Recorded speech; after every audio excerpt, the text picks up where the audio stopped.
benefits of the circular economy there is in direct or in indirect way an industrial process. Thinking about the eco-design, thinking about the production, thinking about the waste management, and so on and so forth.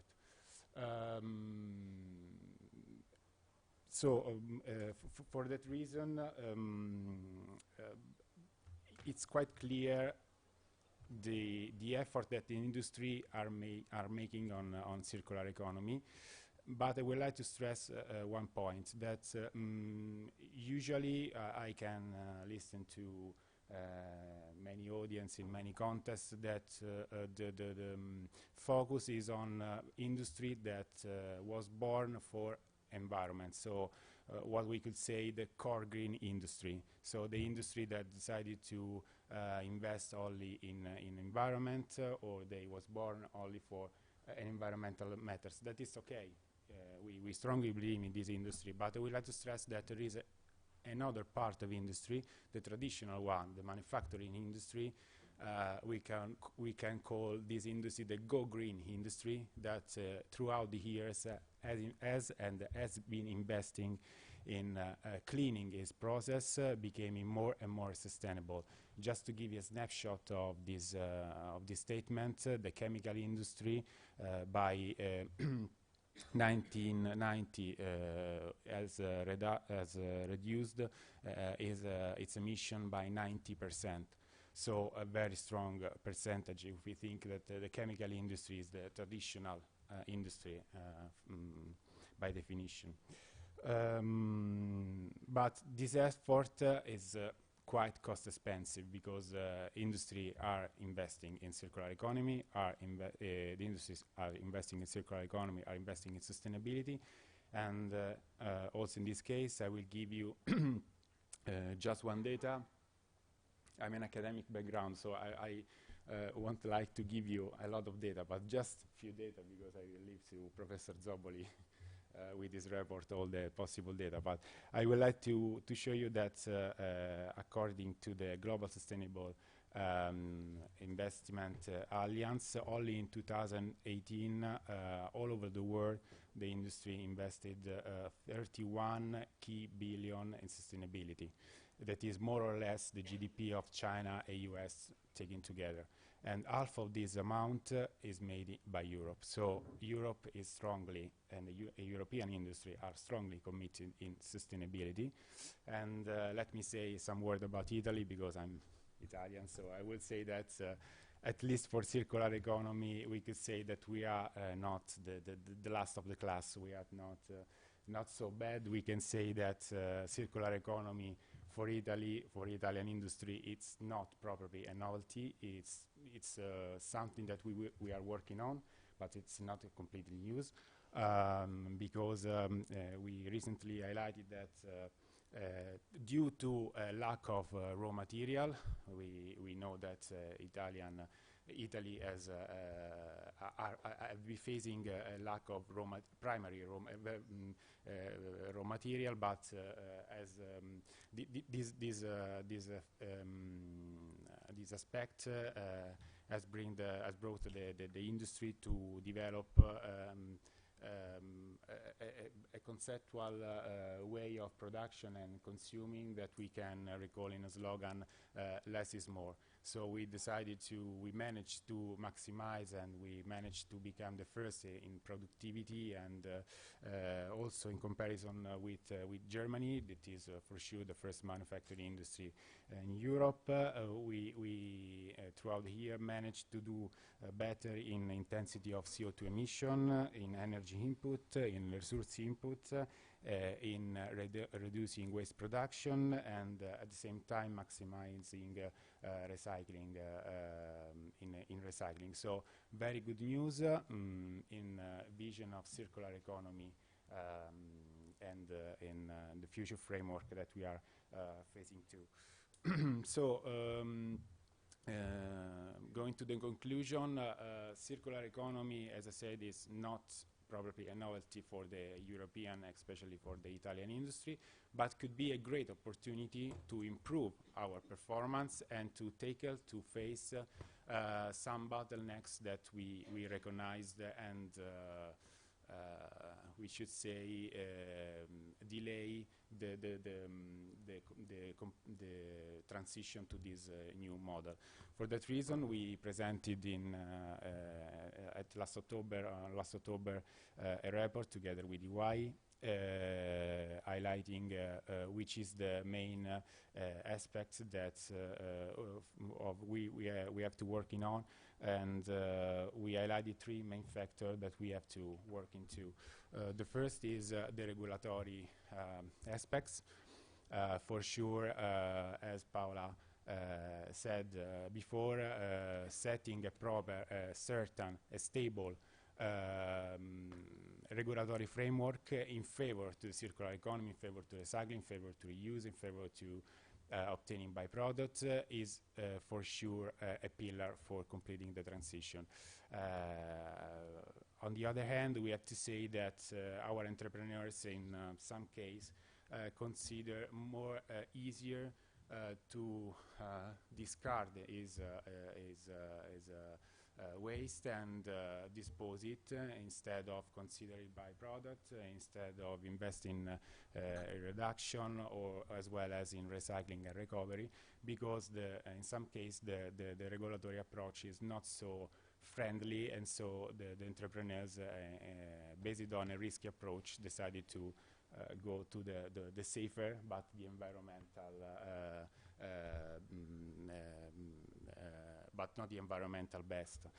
In the recent year, there was also an economic rationale, that is that the disposal was not so expensive in comparison to recycling and recovery, but, and this is the second pillar, in the recent months, in the recent year, we faced a huge increase of cost in waste management, especially in disposal, but also in recycling and recovery, partly due to a lack of infrastructure, a lack of plant in Italy, and at least in Italy, and also some trend, for example, the recent policy about China in deciding not to import or export some kind of waste. So it's for us it's important to open a discussion, frankly, to say, okay, we need 2, 3, 4, 5 plants, but we need to invest in those plants. We don't want to invest in disposal. We don't want to invest in landfill, for sure. We want to invest in prevention, first of all. So byproduct use, we want to invest in recycle. Then we want to invest in recovery, leaving the disposal the extreme and the last rationale. But we need plans to do this transition. The circular economy, it's no more without plans. We need plans to complete the circular economy transition. And the last but not the least aspect is about the market for secondary raw material. The recycling process, some cases okay. We have a recycled material, but we have to use this recycled material in a new production process in order to close the loop, using the European Commission words. But in some case, the comparison between the price of virgin raw material and secondary raw material is not so in favor of the second raw material, so we have to also open a discussion about this aspect in order to sustain, at least for a limited period, this new market. I'm going to the conclusion. 1 minute just to say that I'm very happy that Paola highlighted the availability of funds for private and public investment in innovation, Horizon 2020, LIFE program, it's okay. But I will leave you with the last data, and it is about the public fund that are set by the single countries. We highlighted that China had decided to invest 300 billion US dollar per year in sustainability. Horizon 2020 in the next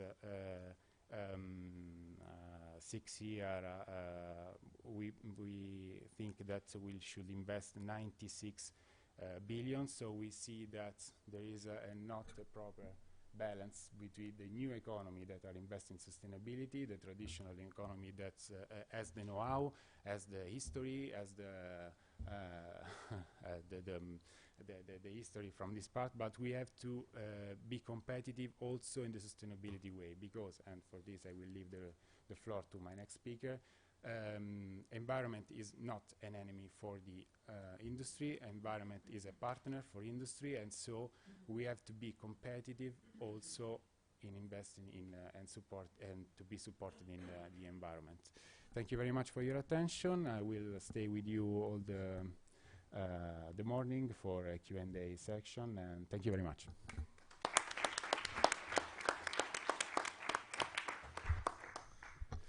Thanks, Giulio. Thanks very much. It's now the turn of Francesca Cappellaro. She's a researcher, section support for coordination of activities on circular economy from the Sustainable Department of Enea.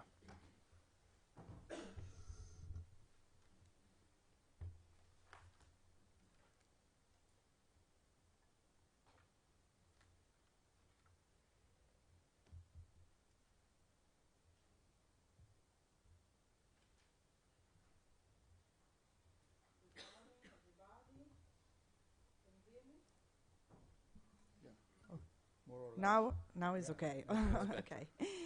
I'm Francesca Cappellaro from Enea, and in my presentation I'm going to speak about a national European initiative supporting stakeholder engagement in circular economy.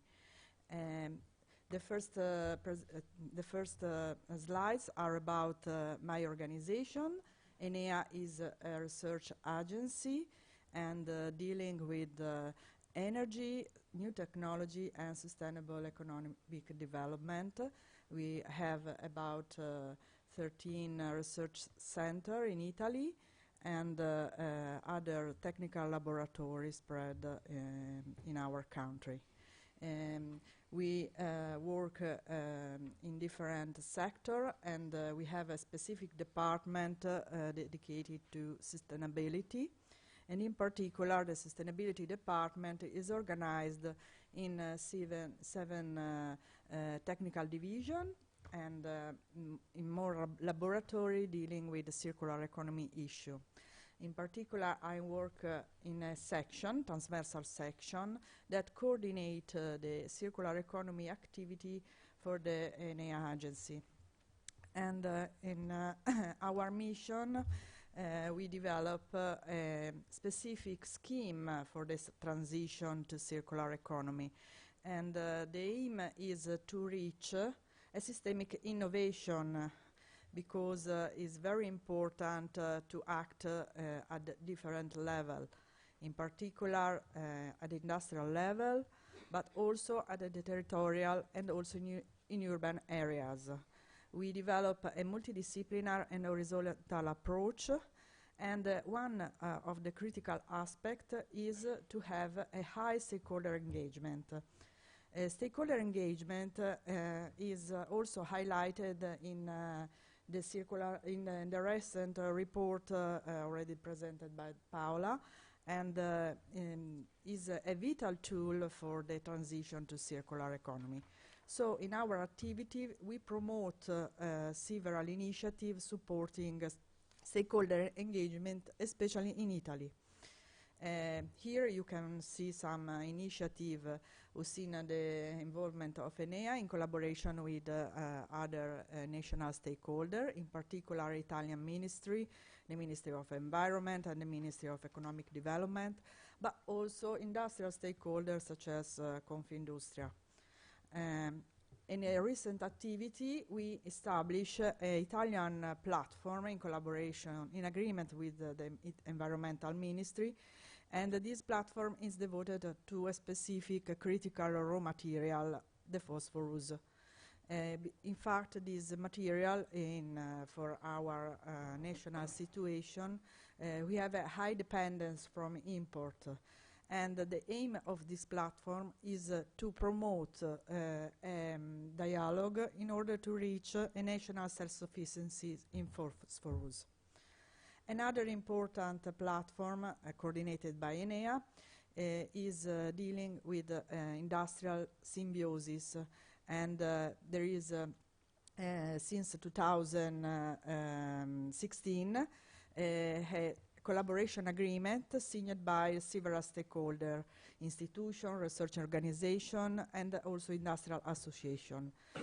In this platform, the aim is to identify solution to support the exchange of information and also the dialogue on technical, regulatory, and criticalities for the promotion of industrial symbiosis in our countries.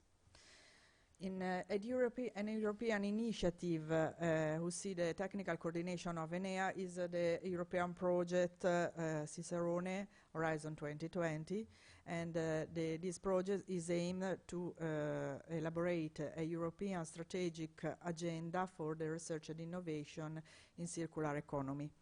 In this project, we have a high participation of Italian organization and stakeholder as an advisory board. But the focus of my presentation is on a specific platform that support the stakeholder engagement for circular economy.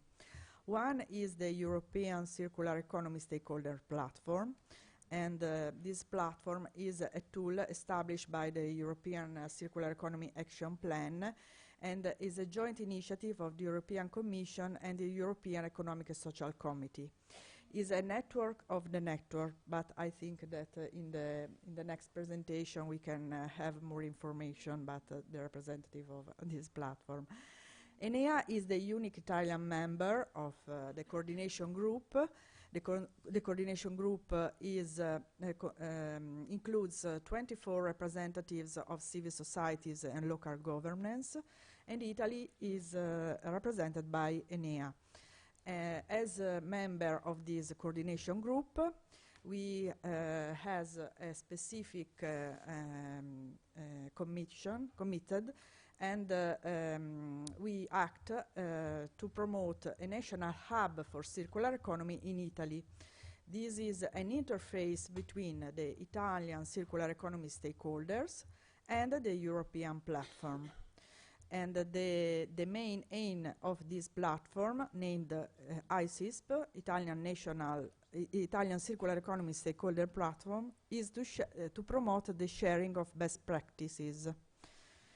We carry on the European mandate to promote the dissemination of circular economy knowledge and to foster dialogue and identification of synergies.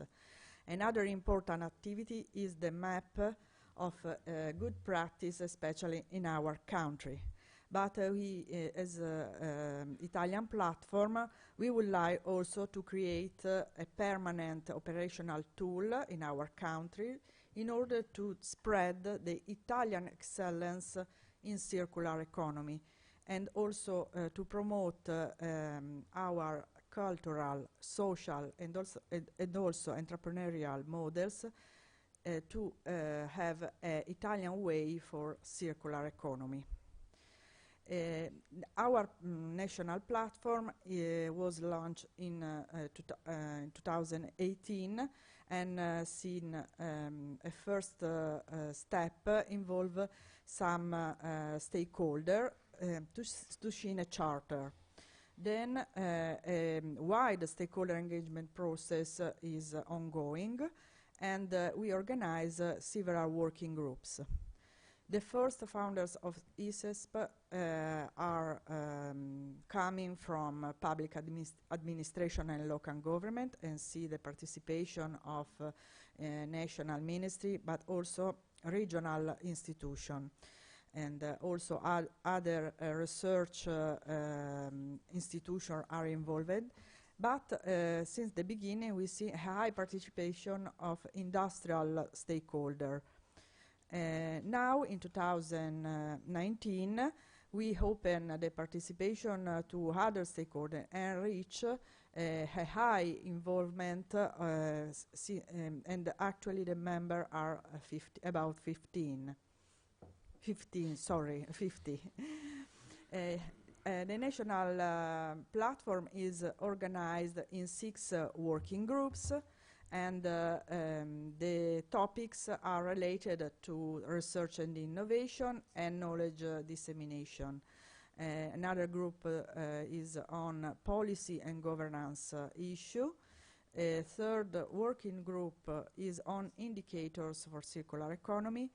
Then there are specific working group dedicated to production and consumption, and cities and territories.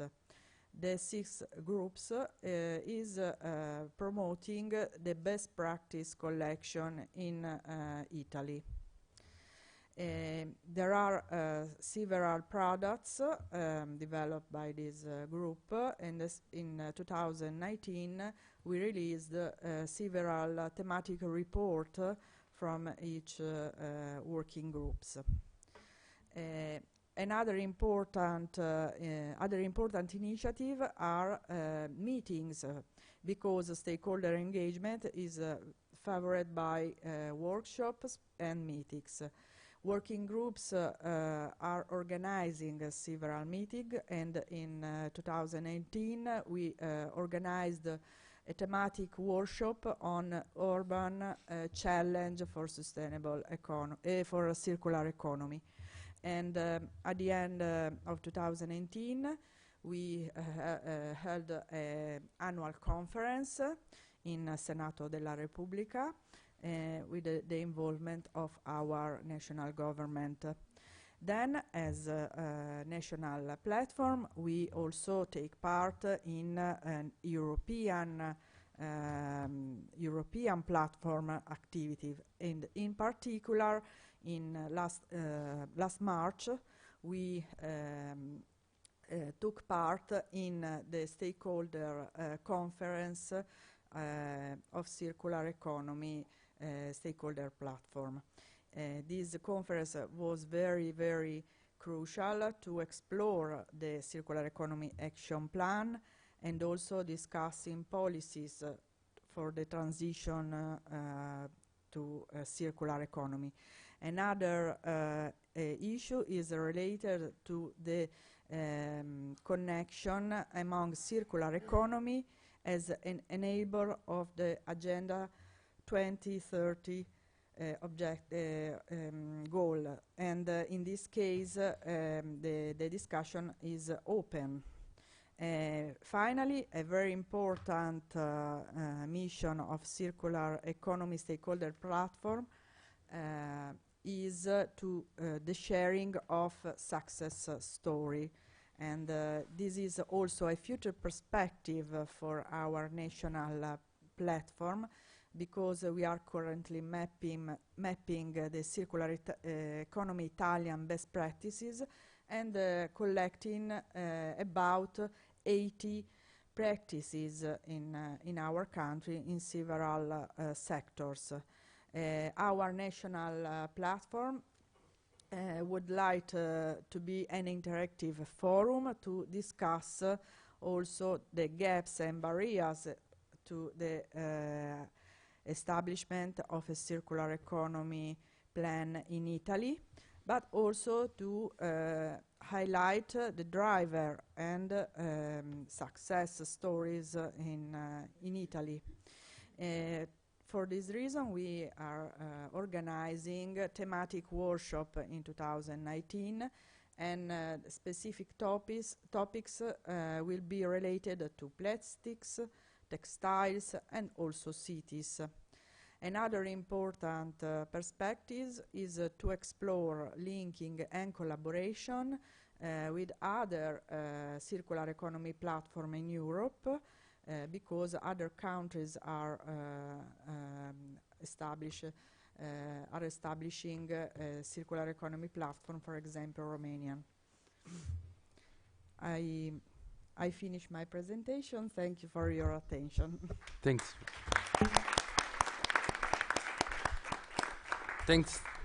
Thanks very much for giving the point of view of who works on the networking. So I mean, it's on putting together all the different actors involved on circular economy. In this case, at the Italian case, but later we will listen at the European case and after the coffee break also at the regional level. So all the levels are represented in this effort. So now I ask Camilla Neris to take the floor. Camilla Neris she's a researcher in circular economy area from Fondazione Sviluppo Sostenibile.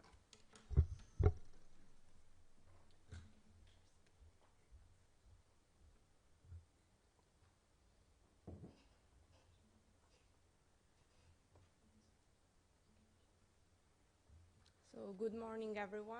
Thank you for inviting Sustainable Development Foundation to this workshop. Today I'm going to present the results of the research realized by the Circular Economy Network in collaboration with Enea. But first, I would say a few words about the Circular Economy Network.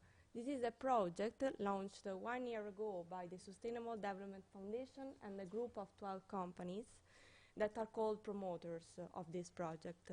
The main goal of this project is to create a point of reference for circular economy in Italy, and in particular to provide this profound change in our production system, moving from a linear economy to a circular model.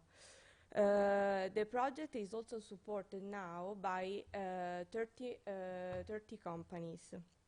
The work of the network is in particular based on some fundamentals: to promote, collect and disseminate studies, researches and elaboration on circular economy, to define the key indicators for circularity and analyzing national performances, evaluate the main critical issues and barriers to be removed and indicating also the possible solution, develop strategies, policies and measures to be proposed to political decision makers, also enabling a positive dialogue between the business world and the institutions. And last but not least, to enhance and contribute to the dissemination of good practices, best techniques and approaches.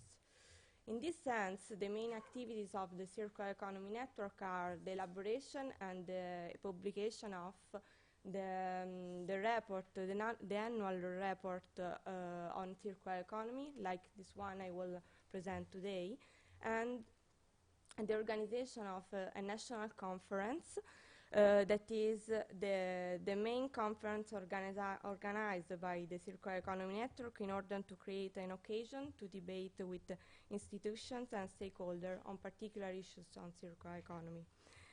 And in order to enhance best practice, one of the activities is the organization of the prize of circular economy dedicated to circular economy companies. Last year this was dedicated only to startups, but this year it will be open to all companies. So going on the focus of this presentation, I am talking about the first report of the Circular Economy Network. This is the first kind of the first kind of this first research of the Circular Economy Network, and it can be divided in 3 parts. First, an analysis and stock taking of circular economy in Italy, based on the structure of the European Action Plan for Circular Economy. And in this part, we individualize 34 indicators subdivided in the 5 areas of the action plan. So production, consumption, waste management, secondary raw materials, and innovation and investment. At the end of the analysis, the report focuses on an overall assessment of the Italian performances of circular economy, Also compared to the other four most important European companies, so France, Germany, the United Kingdom, and Spain. And finally, the report includes also 10 proposals for circular economy in Italy.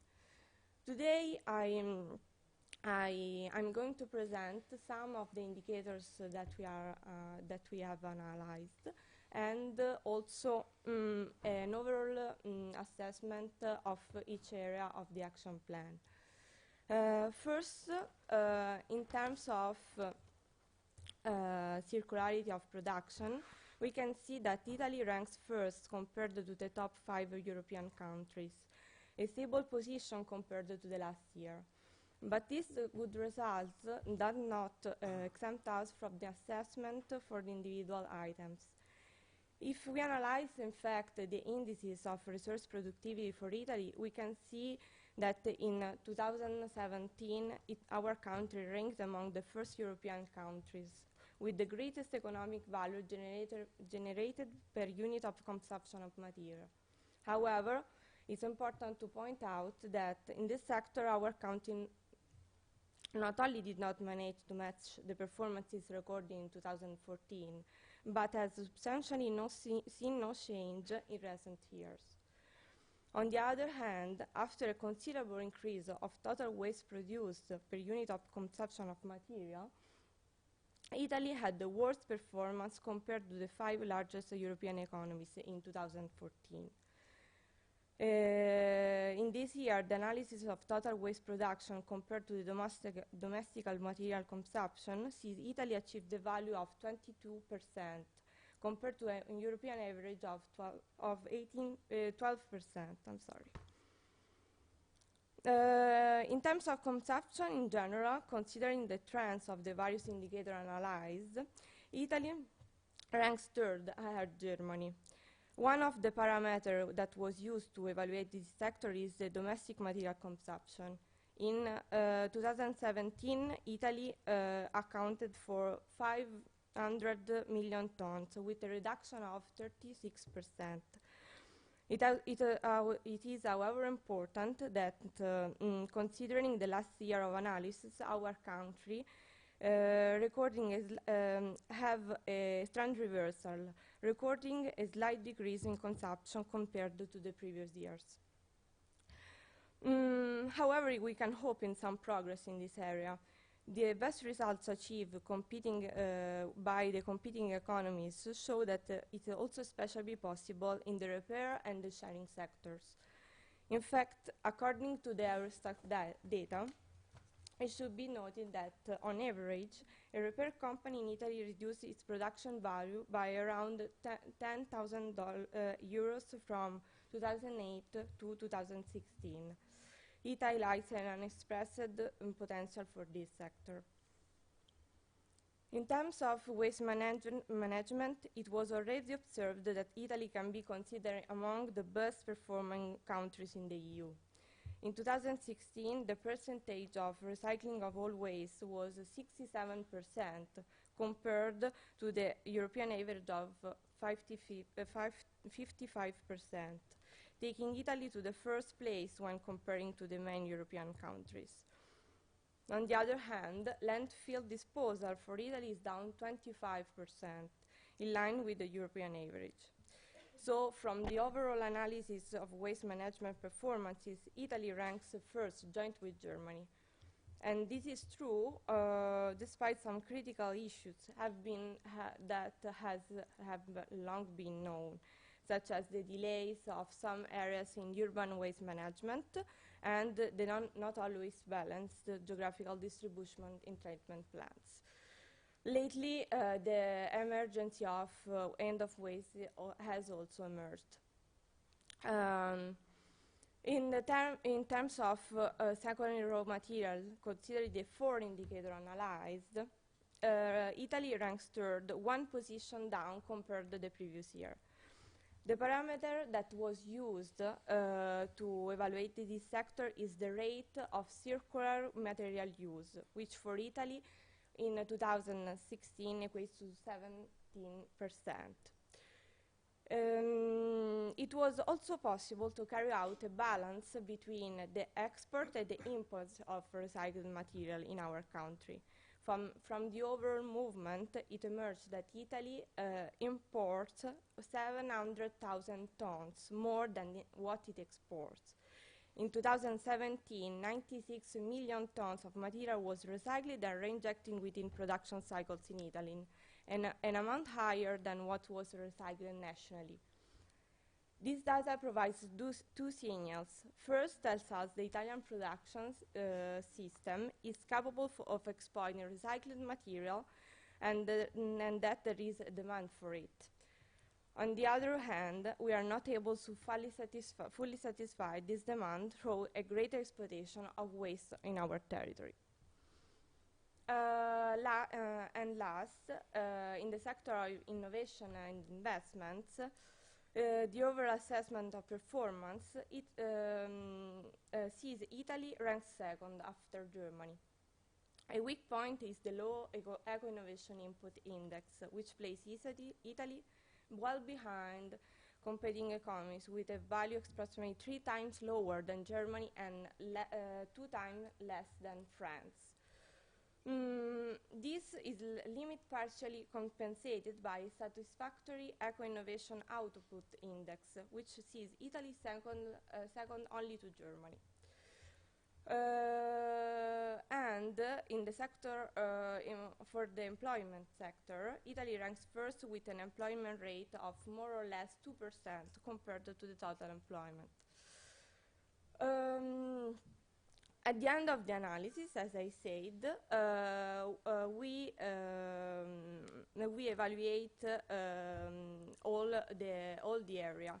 So through assignments of scores to the results achieved by individual countries, a summary index was created. And in order to give a full assessment through the assignments of score,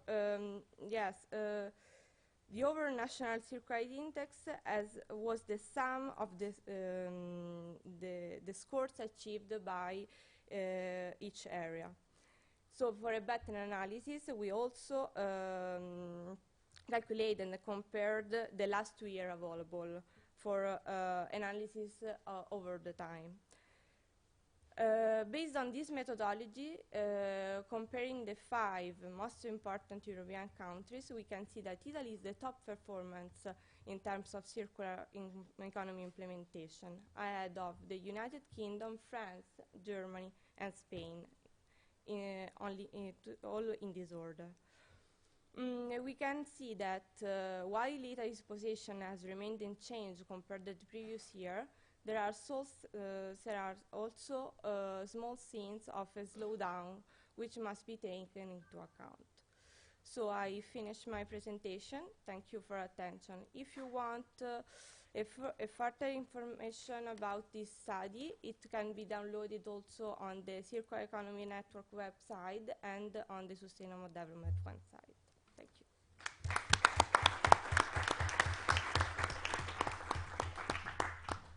Thank you, Camille. Thanks very much. Now the last presentation by Liz Klotz. She's head of the International Policy Units at OBAM, which, if I understand well, is the public waste agency of the funders, right? But she is also a member of the coordination group of the European Circular Economy Stakeholder Platform.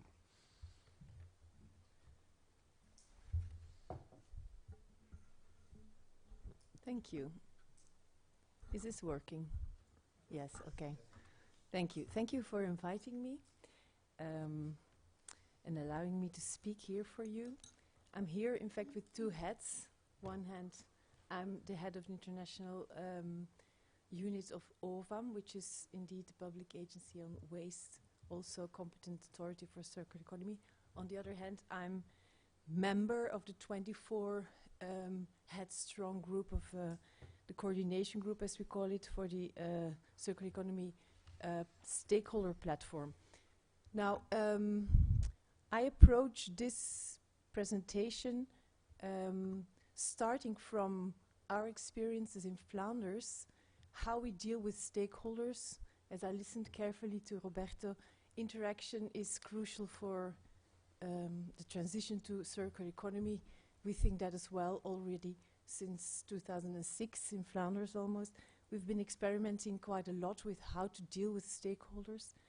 So I'd like to tell you a little bit about what we do, and then in the end I'd like to draw some conclusions and look a bit to the future perspectives for the European Stakeholder Platform. Now I see that my presentation is not on the screen yet, so maybe we can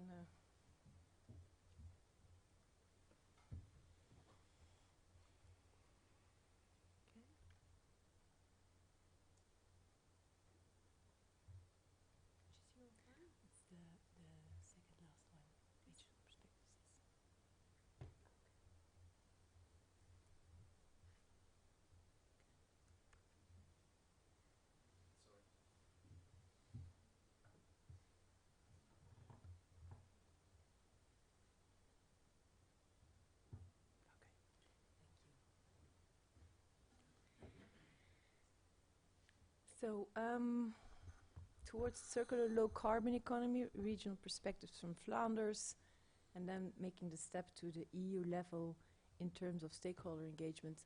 I deliberately said circular and low carbon because it's been said a few times here. Those two are part and parcel, they go together. Circular economy is a crucial way of achieving our Paris targets, and we can't say it's enough. So what I want to do first is show you a little bit how we've been dealing in Flanders with this transition to circular economy, and then mainly telling you as a regional competent authority what are the tools that we have in hands, and I look at it from two sides of really tackling a transition. It's on the one hand demonstration with front runners, experimenting bottom-up action on the field. On the other hand, it is really going into mainstreaming, upscaling systemic measures. I'd like to tell you a little bit what have we been doing, what have we not yet done, and where do we need others also to step in and to help us. This is Flanders, a tiny, tiny little spot in Europe. Small, 6 million, but on the other hand, very centrally situated in Europe, and also tiny, but that means that we have very dense networks, that people know each other throughout value chains, throughout sectors. We really have this as an asset in Flanders. What happened in 2016, our government launched a long-term vision 2050, where they selected 7 transition priorities, and one of them was circular economy. Unique as well for our country at least is that it's the competence or the responsibility of 2 ministers, the one for environment and economy, which immediately creates an interesting dynamics. What we did, we set up a sort of legal structure, Circular Flanders it's called. It's embedded within OVAM, the public authority, and this structure, this Circular Flanders, has to really coordinate this transition. It has 6 specific tasks. It's a networking organization. They create knowledge and they disseminate it. It means that there is also 5 university consortium of 5 universities behind this organization, enabling innovation, being a laboratory, or enabling others to be a laboratory, policy supporting, and also embedding, upscaling, mainstreaming. It's not a government on its own. It's very much not like that. It's a government who is facilitating. And what we did is we already since 2011, we have a sort of co-creative, co-owned partnership, multi-stakeholder partnership with stakeholders from industry, from scientific institutions, but also from civil society, from local authorities, and also from some other government agencies. There is a team of 12 people supporting this whole infrastructure, and this picture shows a little bit that the transition takes place amongst these partners, but also takes definitely place outside of this structure of these partners. A lot of things happen everywhere, and they don't necessarily have to be managed and coordinated by this structure. They just happen. The only thing that this structure, Circular Flanders, wants to do is be a hub, be a facilitator, be an inspirator, something like that.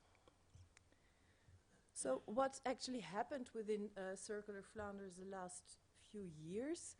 We issued several calls. So we made money available, public money available for circular projects.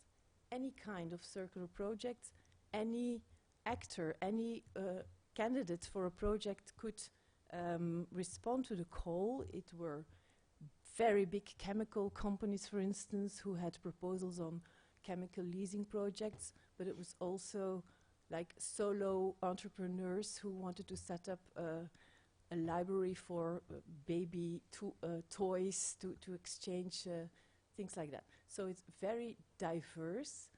What we have for now is 135 projects funded for around 11 million. But the interesting thing is mainly that we reach actors that are really not eligible for money coming, for instance, from the EU, where you don't really have financing mechanisms that cope with or very small players or very complex settings where you try to set up corporations along a value chain with very atypical cooperative constructions with many, many actors. Current financing systems, also in Belgium, we have the same problem, but definitely also in Europe, don't just cope with that type of complex transitional situations or project proposals. What else did we do? We had a Green Deal on circular procurement, a big success, 150 participants, where we have them set up a project, an engagement really to set up a procurement, circular procurement with circular criteria. We had a network, a learning network, so they come together, they learn from each other. We also developed a sort of monitoring tool where we really tried to decide what is circular, how circular is your project, and where you could also benchmark each other's projects. This is coming to an end now in June this year. And we set up a next Green Deal, and this is a Green Deal on circular construction. We just started last month with immediately 300 participants. It's one of the biggest Green Deals for now in Belgium. And the new thing here is that the participants all have to set up one or two projects on circular building. It can be a range of things they can do. They can say, we want to design a modular building that can be remoduled after 20 years for another function. How do we do that? Or it can also be about how do we design out hazardous substances from our building materials, or how do we use recycled material in our building materials. All that sort of things come in the scope. And we have a university, the University of Brussels, and more specifically the architects department, who is there and who offers its services for every one of those projects that needs scientific underbuilding, needs scientific research. They're there and they help them. So we also build up our scientific knowledge that is coming from these projects. So this is, if you look at what are tools that we as a regional, or you could say also a national authority have in our hands to boost circular economy, the ones that I talked about now are more in the last three blocks. Those are voluntary, those are bottom-up, those are the projects that you can facilitate. And it's mainly with the front runners that you do it. I'm convinced that we're slowly but surely entering a point, especially for some sectors, maybe not for all, that we really should take also a next step, not only working with the front runners, but also looking at how can you mainstream, how can you really take everyone on board and make them somehow make some things mandatory when you know that they are really needed for circular economy. So you enter more those four first blocks: regulations, fiscal measures, giving monitoring and indicators, building infrastructure. All those sorts of things do much more direct a mainstream group of people into a certain direction. So, and there, this is for us, but this is also for the EU. It's the same. It's less bottom up.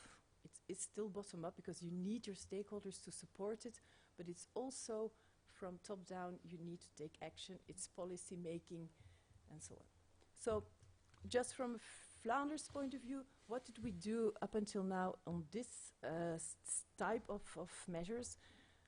Already a long time ago in Flanders, we took quite a lot of measures, a good mix of economic and regulatory instruments on taxing and ban of incineration or landfill, end of waste criteria, EPR schemes, pay-as-you-throw schemes, mandatory separate collection. That's a sort of classic story, specifically on the waste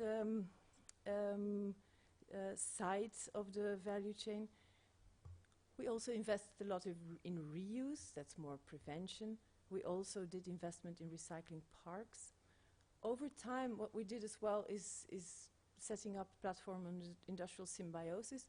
And also, it's been mentioned by Paola, taking also this angle not only from this abiotic, but also from the biotic cycle.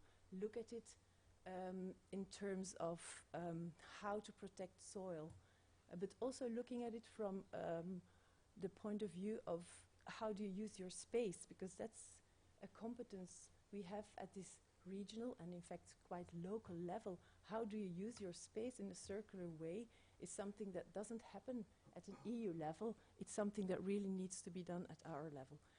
And very recently, and that's with clearly, and that's important, with the push of the EU, we were able also politically to first of all ban these single-use cups on events, so on concerts and things like that, festivals, and also to have a mandatory 100% recycled waste bins. So that's what we did. What we didn't do yet, but what we could do, is a bit of a more complex story, of course.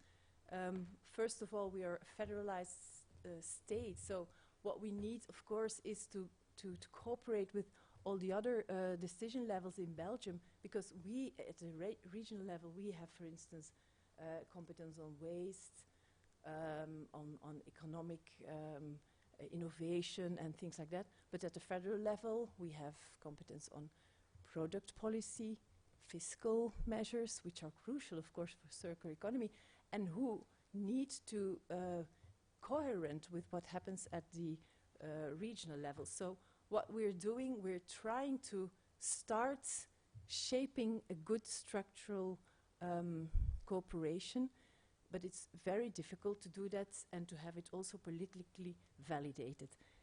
But that's something we are doing, not yet there. Another thing, some EU members already have it.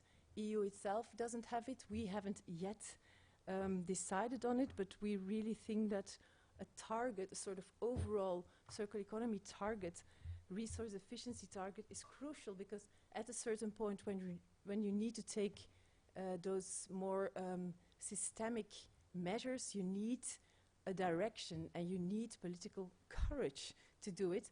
And when you have a target, then everybody's nose is in the same direction and you go to that direction. So now we have also elections in Belgium at the same day as EU elections.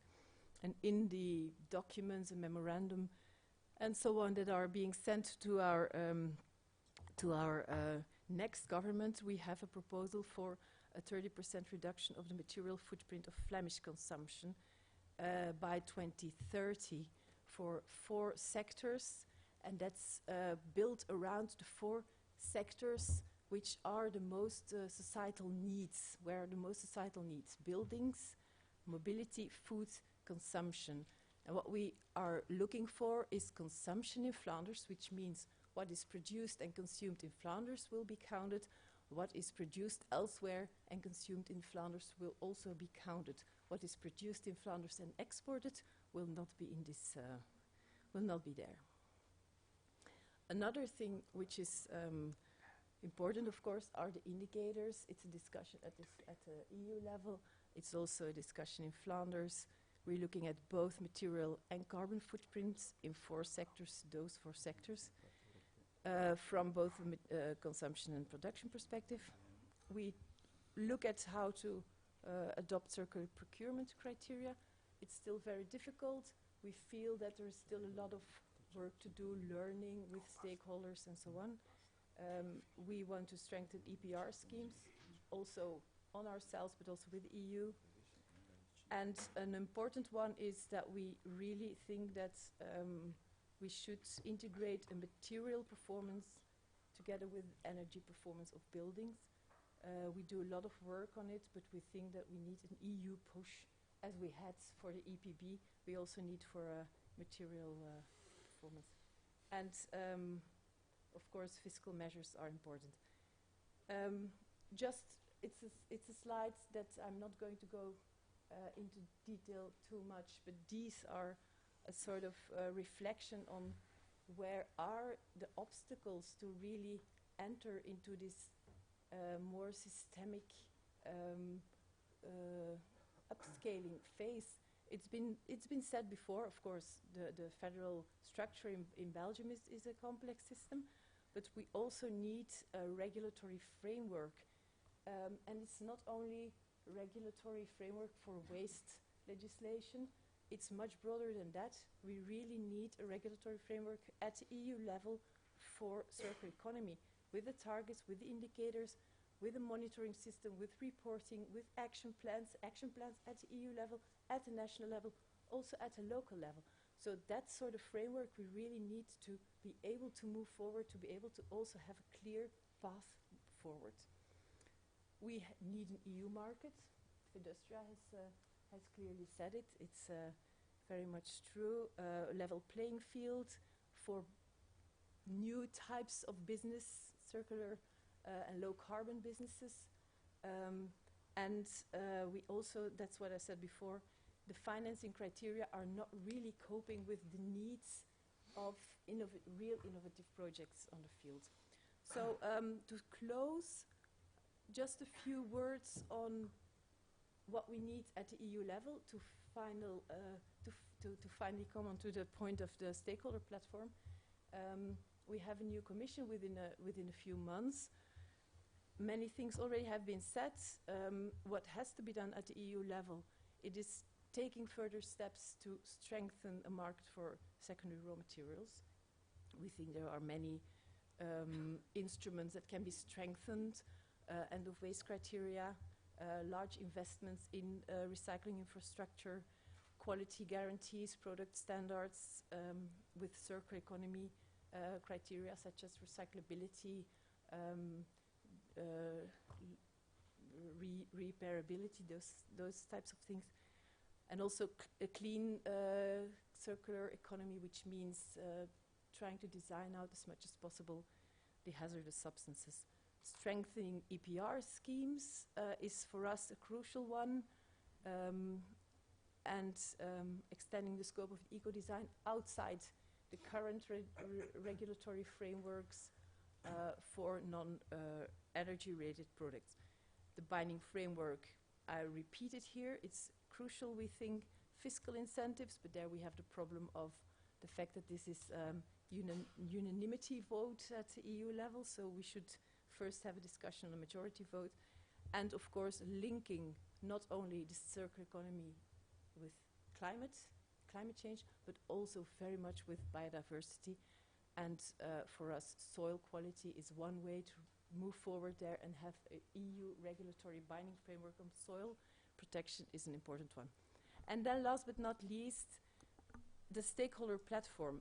You've been you've seen some slides where you got already the main information on what it is. It's a network of networks. The idea is to, in the first place, have a network of networks that disseminates knowledge, that triggers dialogue, and that shows where the good practices are. And there is this group of 24 people who have to put life in this network of networks, and you have this once a year stakeholder conference where you also refer to, where everybody comes together, where we really can learn from each other.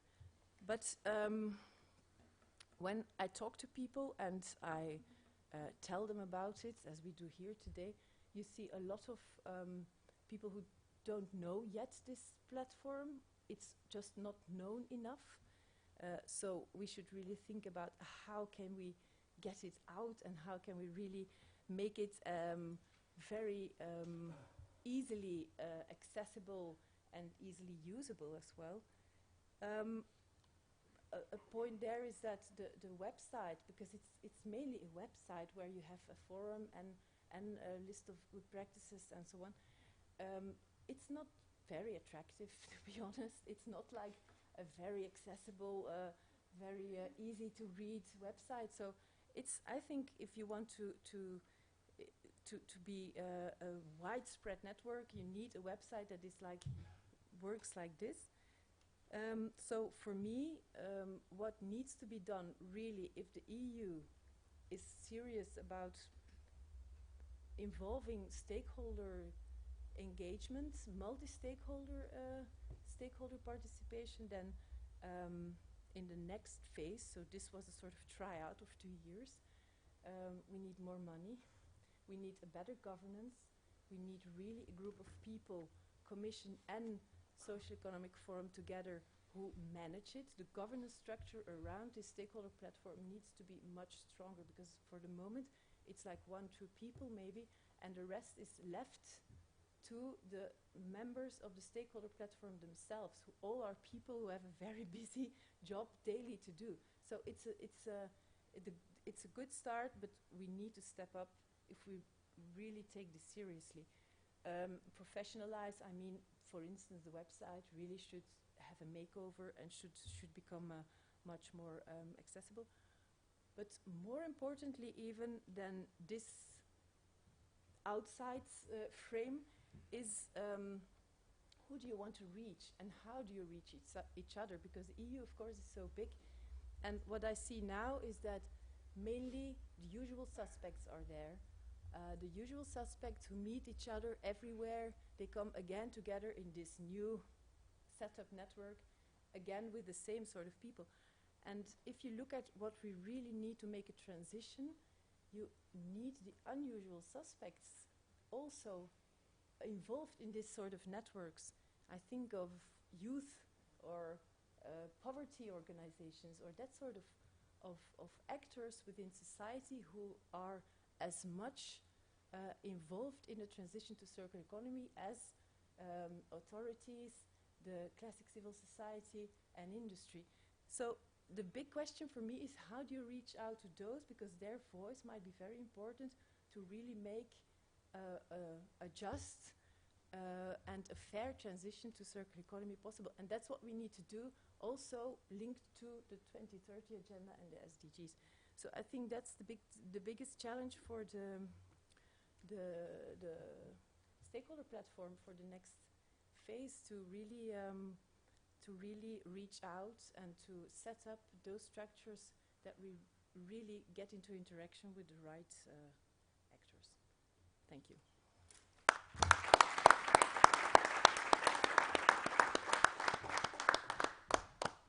Okay, thanks Liz very much. With this last presentation, we close this first part of the morning. So there's a coffee break outside with some refreshment.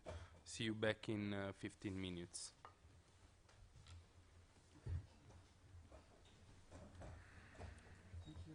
I was a bit sorry for the misunderstanding.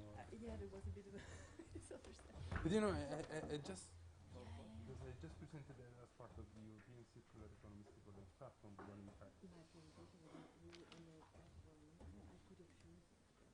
I think 90% of people didn't.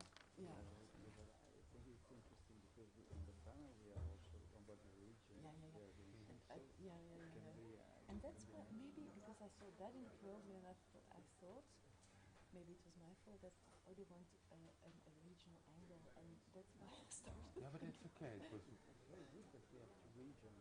Yeah. I will introduce you, Maria Grazia. She's following this initiative by the regional government to. And that's grazie. on my bicchiere sono di plastica.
Okay, I think we can start again.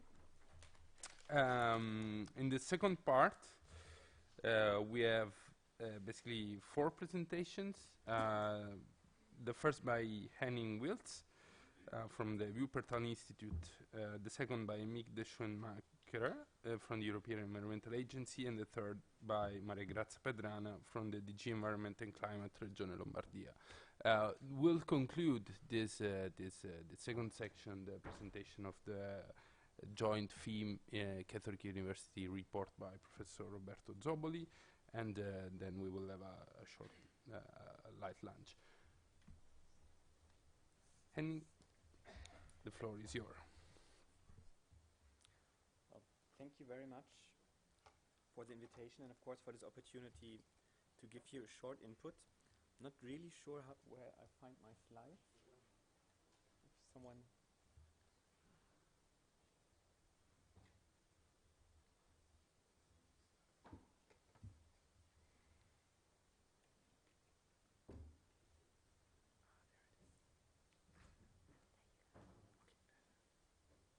Yeah, thanks a lot.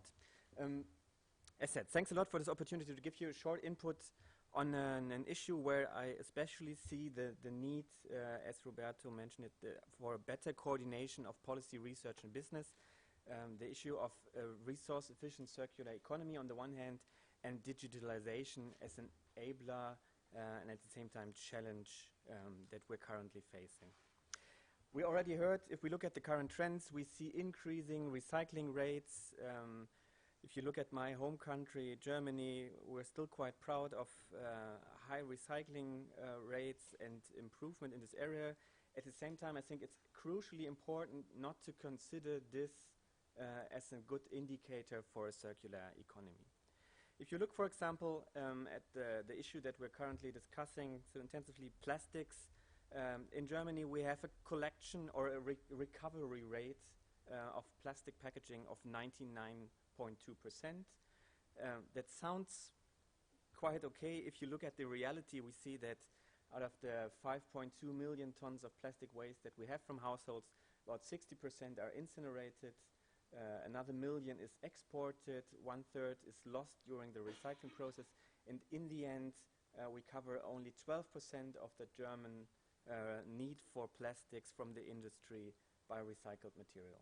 And I think it's very important to see this difference between waste management and a circular economy, because we have completely different objectives in these two areas.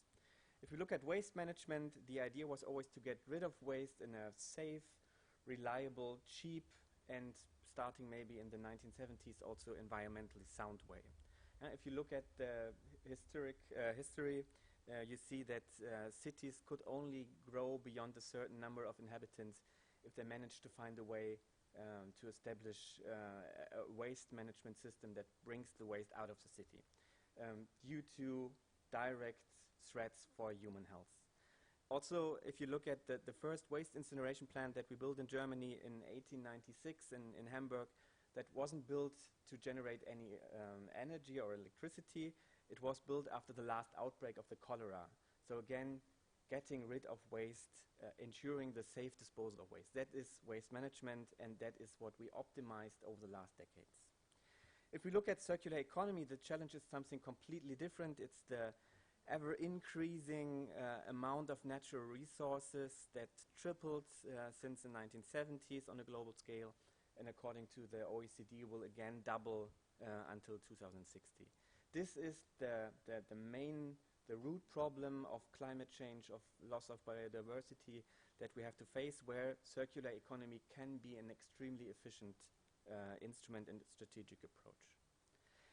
Nevertheless, if we look at the current contributions of circular economy and waste management to resource conservation, we just finalized a research project for the German EPA that tried to develop new indicators for exactly this question, the direct and indirect resource savings from recycling.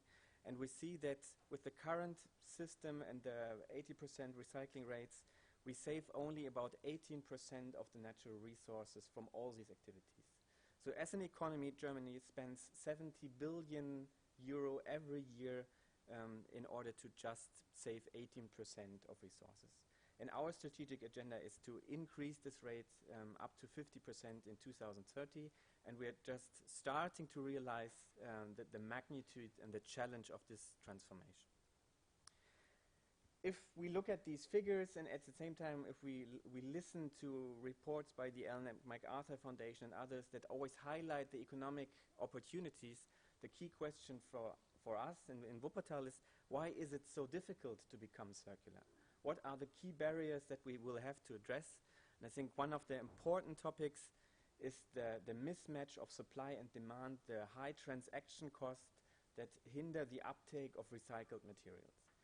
Even if, for example, some types of plastics are cheaper as recycled material, the industry still sticks to virgin material because of additional costs to ensure availability of these materials, to ensure the quality. All that can be summarized as transaction costs.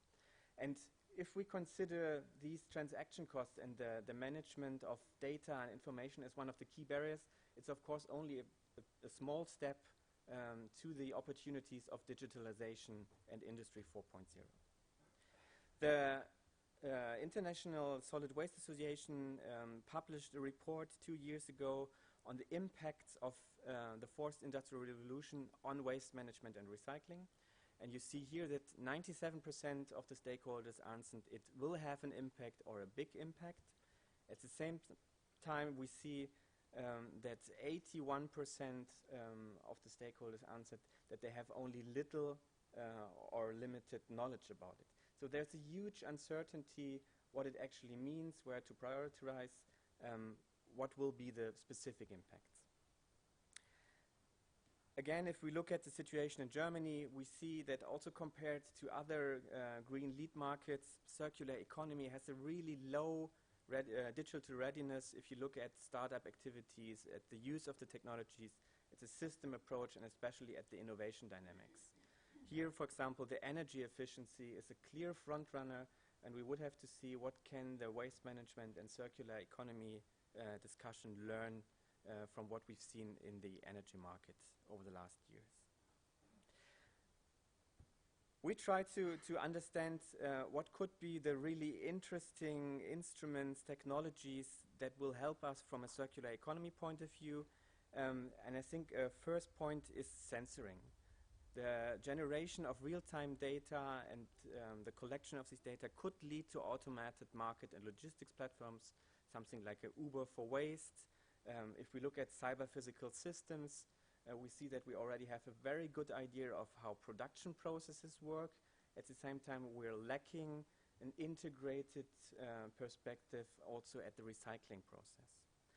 Blockchain has been a big topic over the last years to follow information on material composition, for example, and I have a couple of practice examples on that. And then, of course, we have the Internet of Things.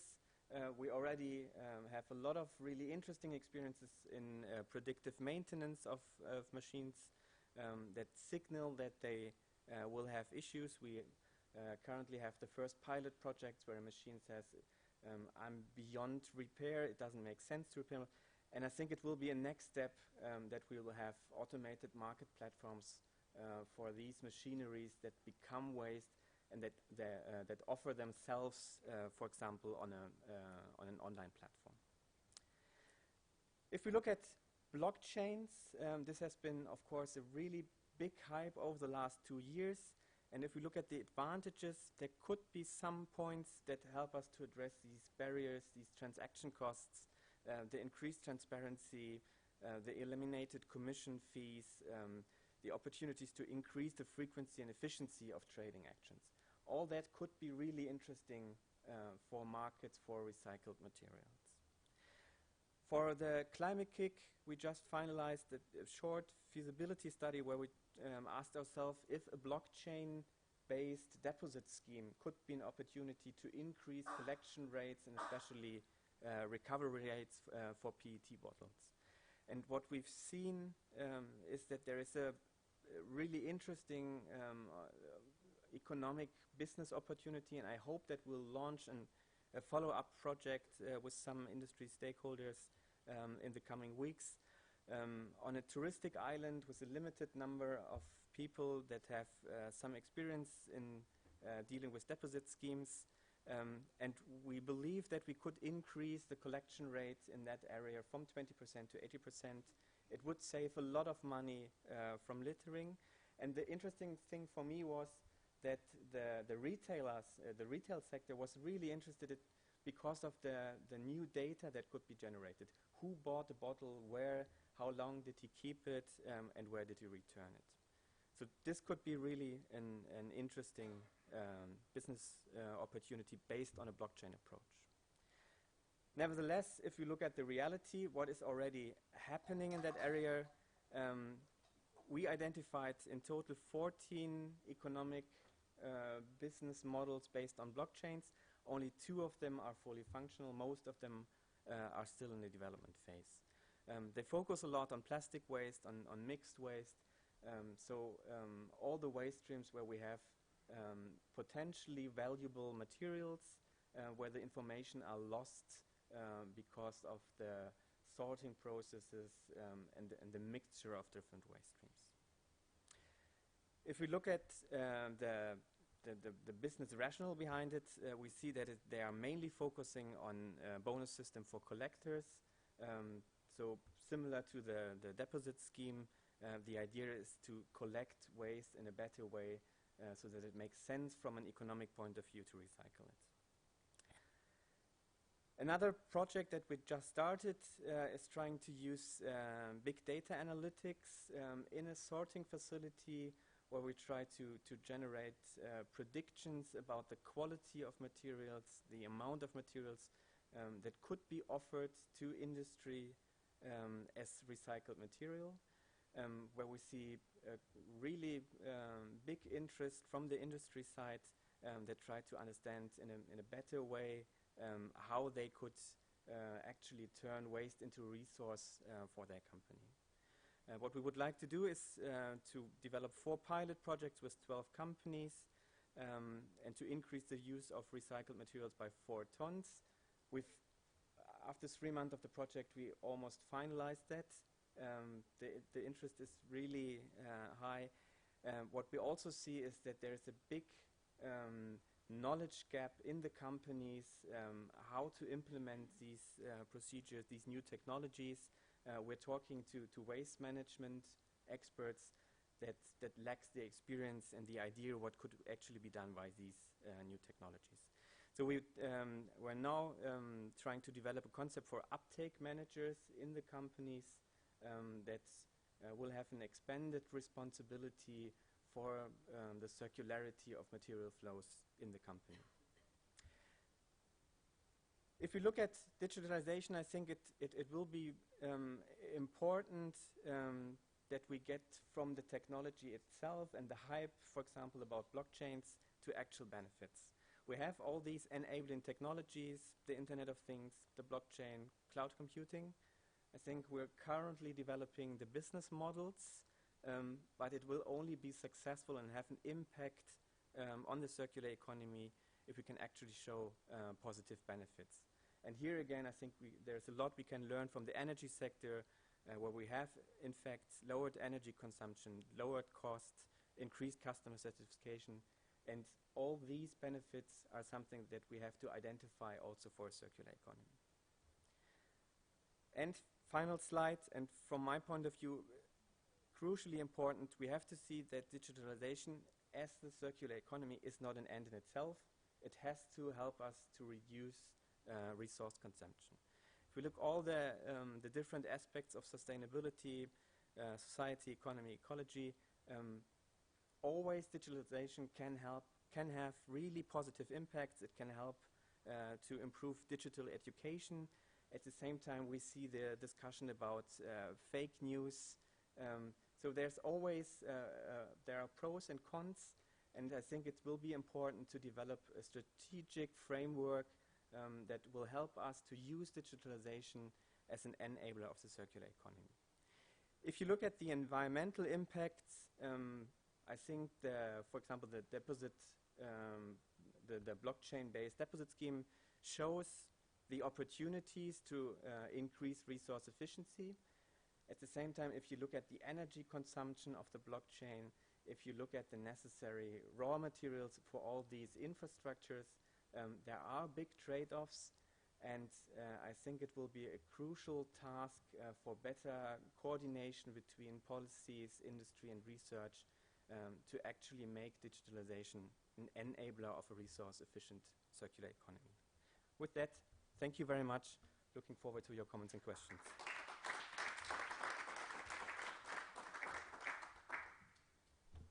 Thanks really, really much for this very interesting presentation.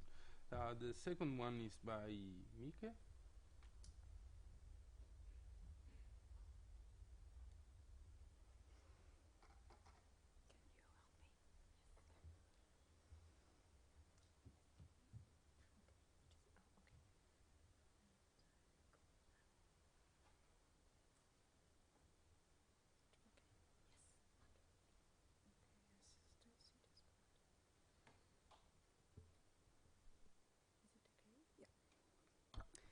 Okay, good morning everybody, and first of all thanks to Roberto Soboli and his team to invite me and speak to you about the role of the European Environment Agency and the knowledge within the whole concept and the whole discussion on circular economy. Whenever I give a presentation about circular economy, I actually start from the broader perspective, and it has been mentioned already several times today. One of the biggest challenges of the 21st century is sustainability. What we want to create is that everybody on the planet has a good life, but within the ecological limits of the planet. And what we can see, and what you can see in this graph here, is that a lot of countries, there are a lot of countries where people have a good life, but where we actually exceeding the limits of the planet. And on the other hand, you have a lot of countries where they live within the limits, or their lifestyle is within the limits of the environmental, limits, but they are actually not having a very good life. And all of them actually would like to create that good standard and having a good and happy life. It's quite a challenge to do that within the planetary boundaries. And the next picture is actually giving a nice overview of that, of how the situation is today, talking about planetary boundaries. And you can see several areas where there is already a big problem. Not only talking about, there is a lot of talk about climate change, but look at biodiversity loss. There has been a recent report signaling this, like we really have a huge problem. But that's a bit, when you're dealing with environmental issues, as long as people and also politicians are not confronted with a big disaster, they are a bit reluctant to really do something in some cases, and they try, and it's a human reflection to first deal with the things that you're confronted with in your immediately. But it's quite an important one. Now, at European level, what has been the reaction to these challenges was the 7th Environment Action Programme. And there are actually, at this time, discussion what they will do next. So I assume there will be a follow-up on this. The biggest objective there is, in 2050, we live well within the planet's ecological limits. And one of the elements that they are indicating there that could help us with that is circular economy. I will mention it later on and we have heard it already today. Circular economy is not a standalone issue. It is something that is, as such, already a complex concept. And it has a lot of linkages with biodiversity, bioeconomy, low carbon economy, and things like that. One of the elements that we've heard about today already that has been part of the answer at European level is the circular economy package. And now I start talking about the role of the European Environment Agency. What is our role? We are not the ones sitting on the table when policies are being developed, but we are developing knowledge. Knowledge that helps not only politicians and governments, but also industry and consumers to understand what we are talking about and what could be helpful in the future to implement. Also thinking together with researchers. And what we do is we publish a lot of reports on green economy, circular economy, resource efficiency, waste management, waste prevention, all elements of that. We produce those reports together with what we call our European Topic Center on Waste and Materials. And there are actually several partners in the room today. That is Roberto Soboli and his team, Henning Wilts with Wuppertal Institute, and also Lise Kloots from OVAM. They are actually helping us to develop the knowledge that is needed to move on with this topic. So 4 years ago, we started with the first report on circular economy, which was called Developing the Knowledge Base. It's Circular Economy in Europe. So to support our network, to support all the stakeholders who are involved. And what we did, because if you go on Google and if you enter circular economy, you will find loads of definitions, descriptions of what is a circular economy. What we did in that report is explaining the whole framework, because if you look at the circular economy package of the European Commission, they will emphasize and they will take out some elements. They are not covering the whole thing, which is quite logic. But what we do in this report is explain the boundaries, the whole framework. What are enablers? What are possible barriers? And in this first report, we didn't have the possibility to go into depth. We tried to tackle some things afterwards. So one of the main issues is that with all of us, we are using way too many resources. So with that circular economy, you want to look at how can you use less resources, use them in another way, reuse, refurbishment, repair. So actually, if you look at this we call it an infographic, which is a simplified representation of what a circular economy is. We emphasize some elements. It's also what we want to do within a circular economy is use less technical materials, but look how and which way we can use more biological resources without touching or actually increasing the pressure on natural capital. This should end up in less material losses, so less being incinerated, less being landfilled. Also creating less emissions. I think those are the basic elements that you are all aware of. What we also did in this report is, okay, if you want to know where you're heading towards or how you're doing, you want to know, you want to measure, you want to monitor, and therefore you need data. What we saw, and which was not a real surprise to us, that there are a lot of data available on waste and resources, on material use already. There is an important reason for that, and the thing is that at European level there is a legislative framework for waste. There are targets, which means that things are being monitored, so you know a little bit more what you're actually doing.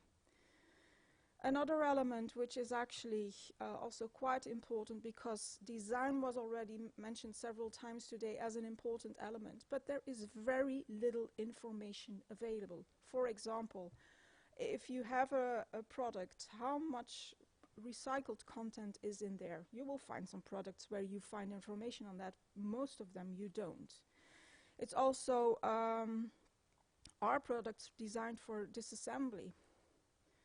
In most cases you don't know, and in other cases you know, but then there is no infrastructure to actually deal with them afterwards. So there are a lot of issues.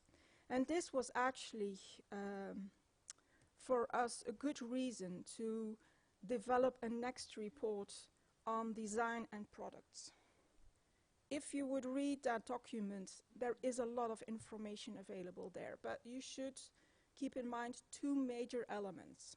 One of them is that we looked at trends about products, and how these trends support or don't support circular economy.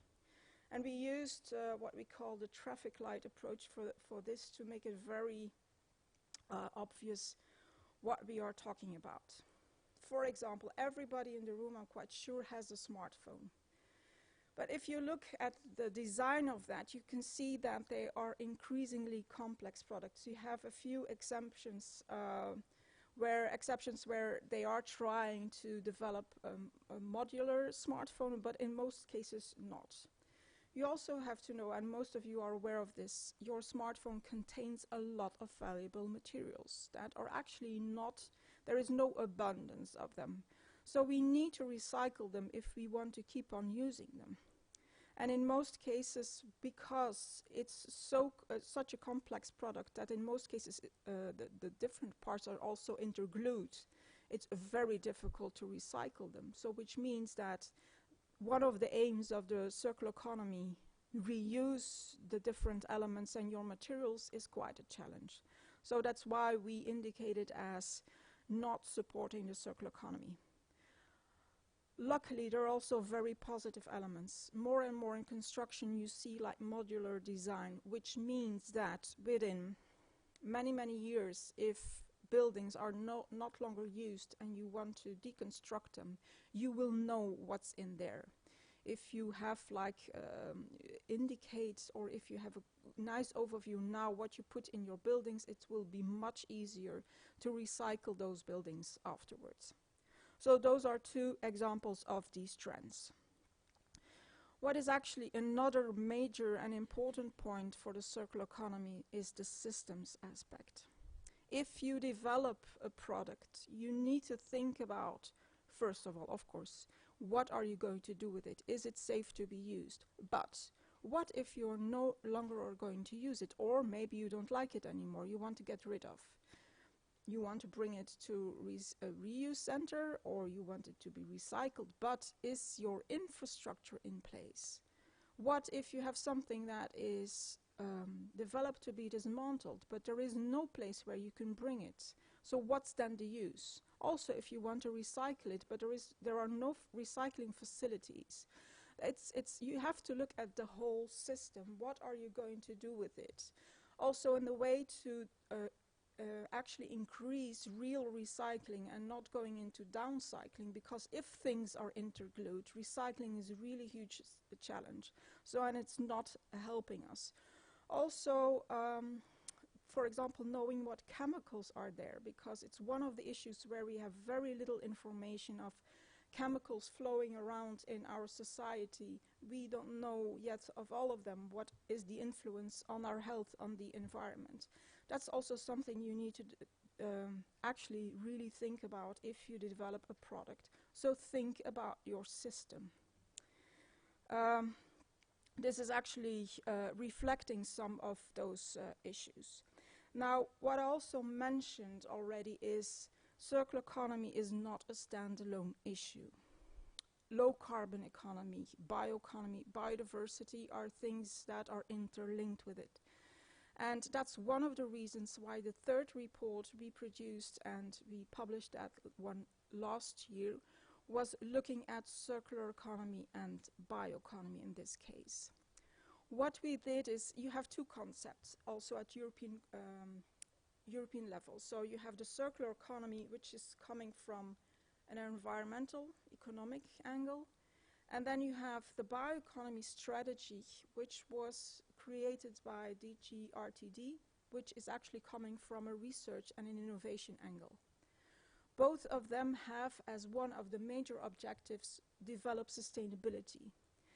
And what you can see is that in practice, there is not always a lot of coherence between those two concepts. So what we tried to do within that third report was have a look, how could these two concepts be more aligned, support each other, so that actually they move into the right direction. Where we looked into the sustainable use of renewable natural resources, and also circularity aspects of bio-based products. Both, if you look at these is actually a representation of how they have been developed at European level, how they are being represented then. And also you have to know that the bioeconomy strategy in the meanwhile has been revised last year. I think that was published, if I'm correct, in September. So, and they actually used the findings of this report to help them revise the bioeconomy strategy. If you look at the two concepts together, there are quite some challenging objectives there. So you want to keep the value of your materials, of your products within the cycle. So you want to have a circular economy. You want to develop clean material cycles, so where you don't have hazardous chemicals. We want to move from a fossil-based economy to a bioeconomy. And on top of that, you want to do that within the limits of the planet, but without forgetting that, first of all, we also need to take care of ensuring food security. If you put all those things together, it's quite a challenging one. And you also see in practice that all the stakeholders are kind of, and a lot of people are kind of struggling with combining all these different elements. It is a fact that there is a lot of buzzing around circular economy, but if you look at our production consumption patterns, they are not circular nor sustainable. There are good examples, but we still have a long way to go. Bioeconomy is not circular by definition. A lot of people think, yeah, we talk about bioeconomy, there is no problem with that. It is circular. But if you look into practices, they are not circular at all. They think they are, but they are not. It has been mentioned already, the link with biodiversity. There is a risk of over-exploitation of natural resources, and I'm going to give a very simple example. It would be a great idea to build houses out of wood. But what if everybody on this planet would do that? Then we have a big problem. We don't have enough wood for that.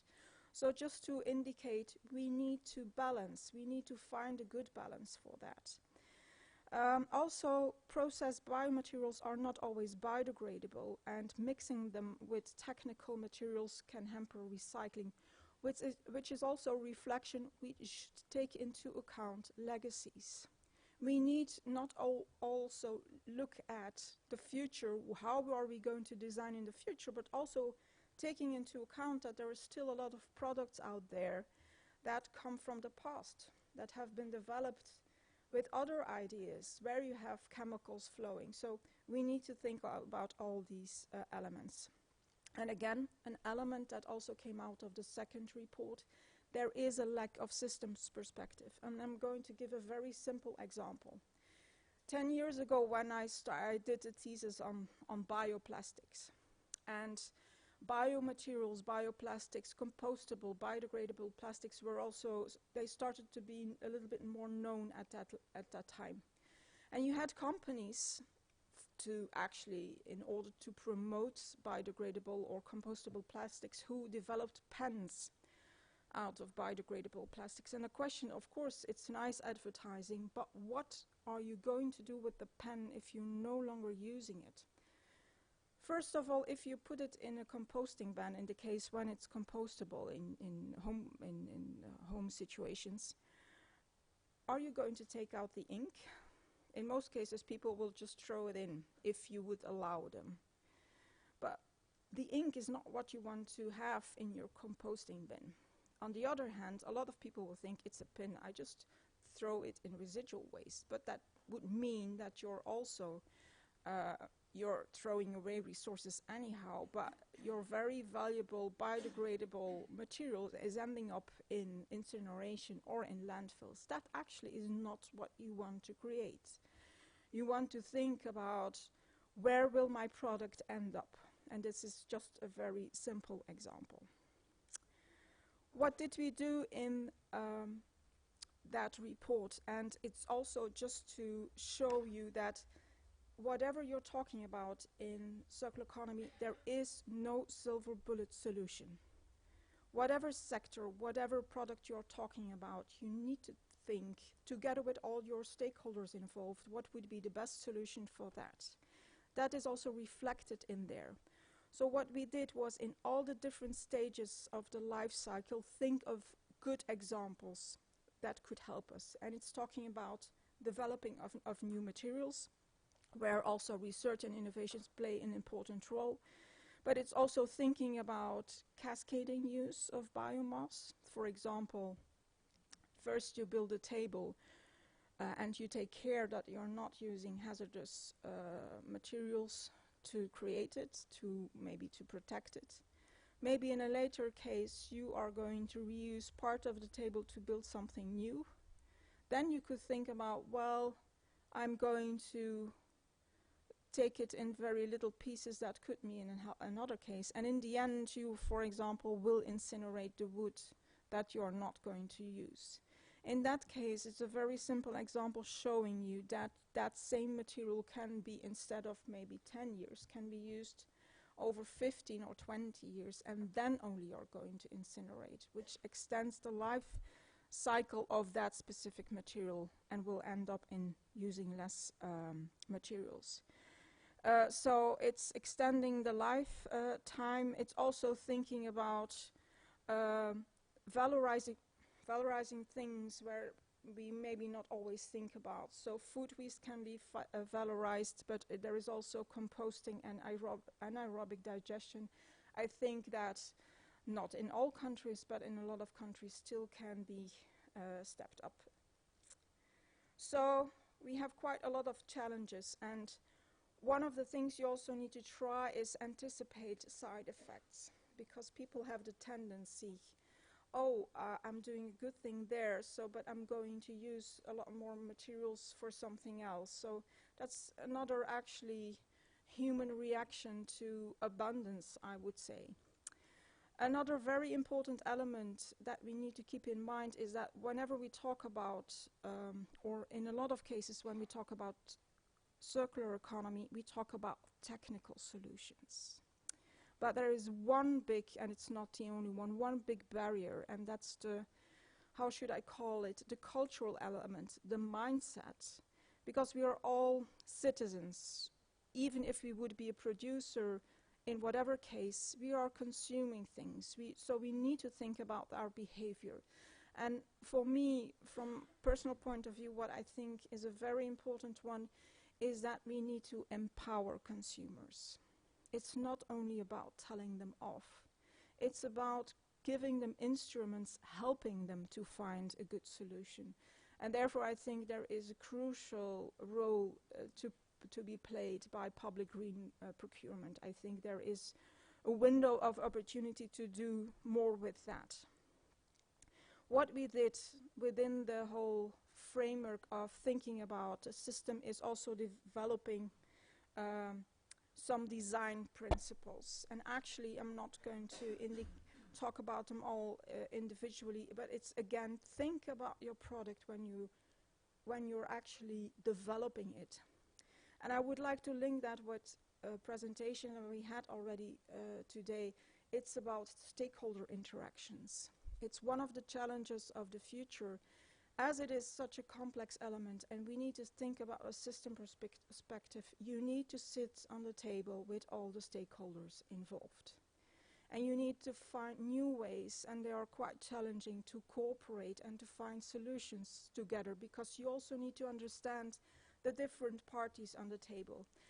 And I'm using this element to actually, and I should have maybe added another slide, is actually to indicate, because there is a fourth report coming up. It will be published in autumn, the end of September, beginning of October, where we are looking at maybe a little bit coming back to the first report. It's talking about enablers, it's talking about barriers, it's talking about a lot of elements within the concept of circular economy, showing where we are at this moment, circular economy in 2019, but also indicating where initiatives should be taken in the future. Thank you.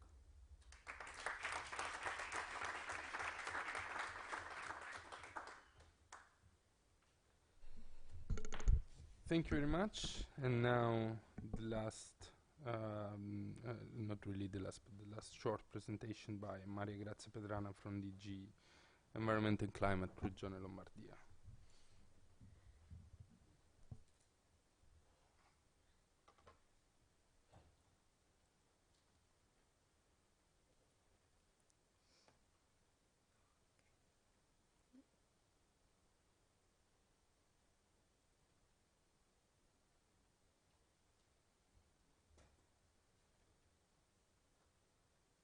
see it in the whole screen? Yes. So first of all, thanks a lot for this invitation here. Thanks to the ENI Foundation and also to Professor Zoboli. I hope I will be able to have an order presentation, because after all the inputs I received from the other panelists, I'm already thinking about a lot of improvements that we could have in our work. So I hope to maintain my presentation as clear as possible. Today I can't tell you all the things that Lombardy region is doing for the implementation of circular economy policies, because really it is a cross-cutting theme, and we are working together with different departments of the region. I'm representing here environment and climate change, but we are also working together with our colleagues at Innovation and Research Department and Economic Development Department. So it is really something that includes all the activities of the region. But I would like to present you one of our main action that is called Regional Observatory for Circular Economy and Energy Transition. The main goal of this observatory, the name probably is not the best one, because an observatory normally seems something static, but this is really working table with our main stakeholders, and the main goal of this work is to build together a common path to face what we define the two main challenges that we have to tackle with in the coming decades: the carbonization of the economy and the transition to a circular economy.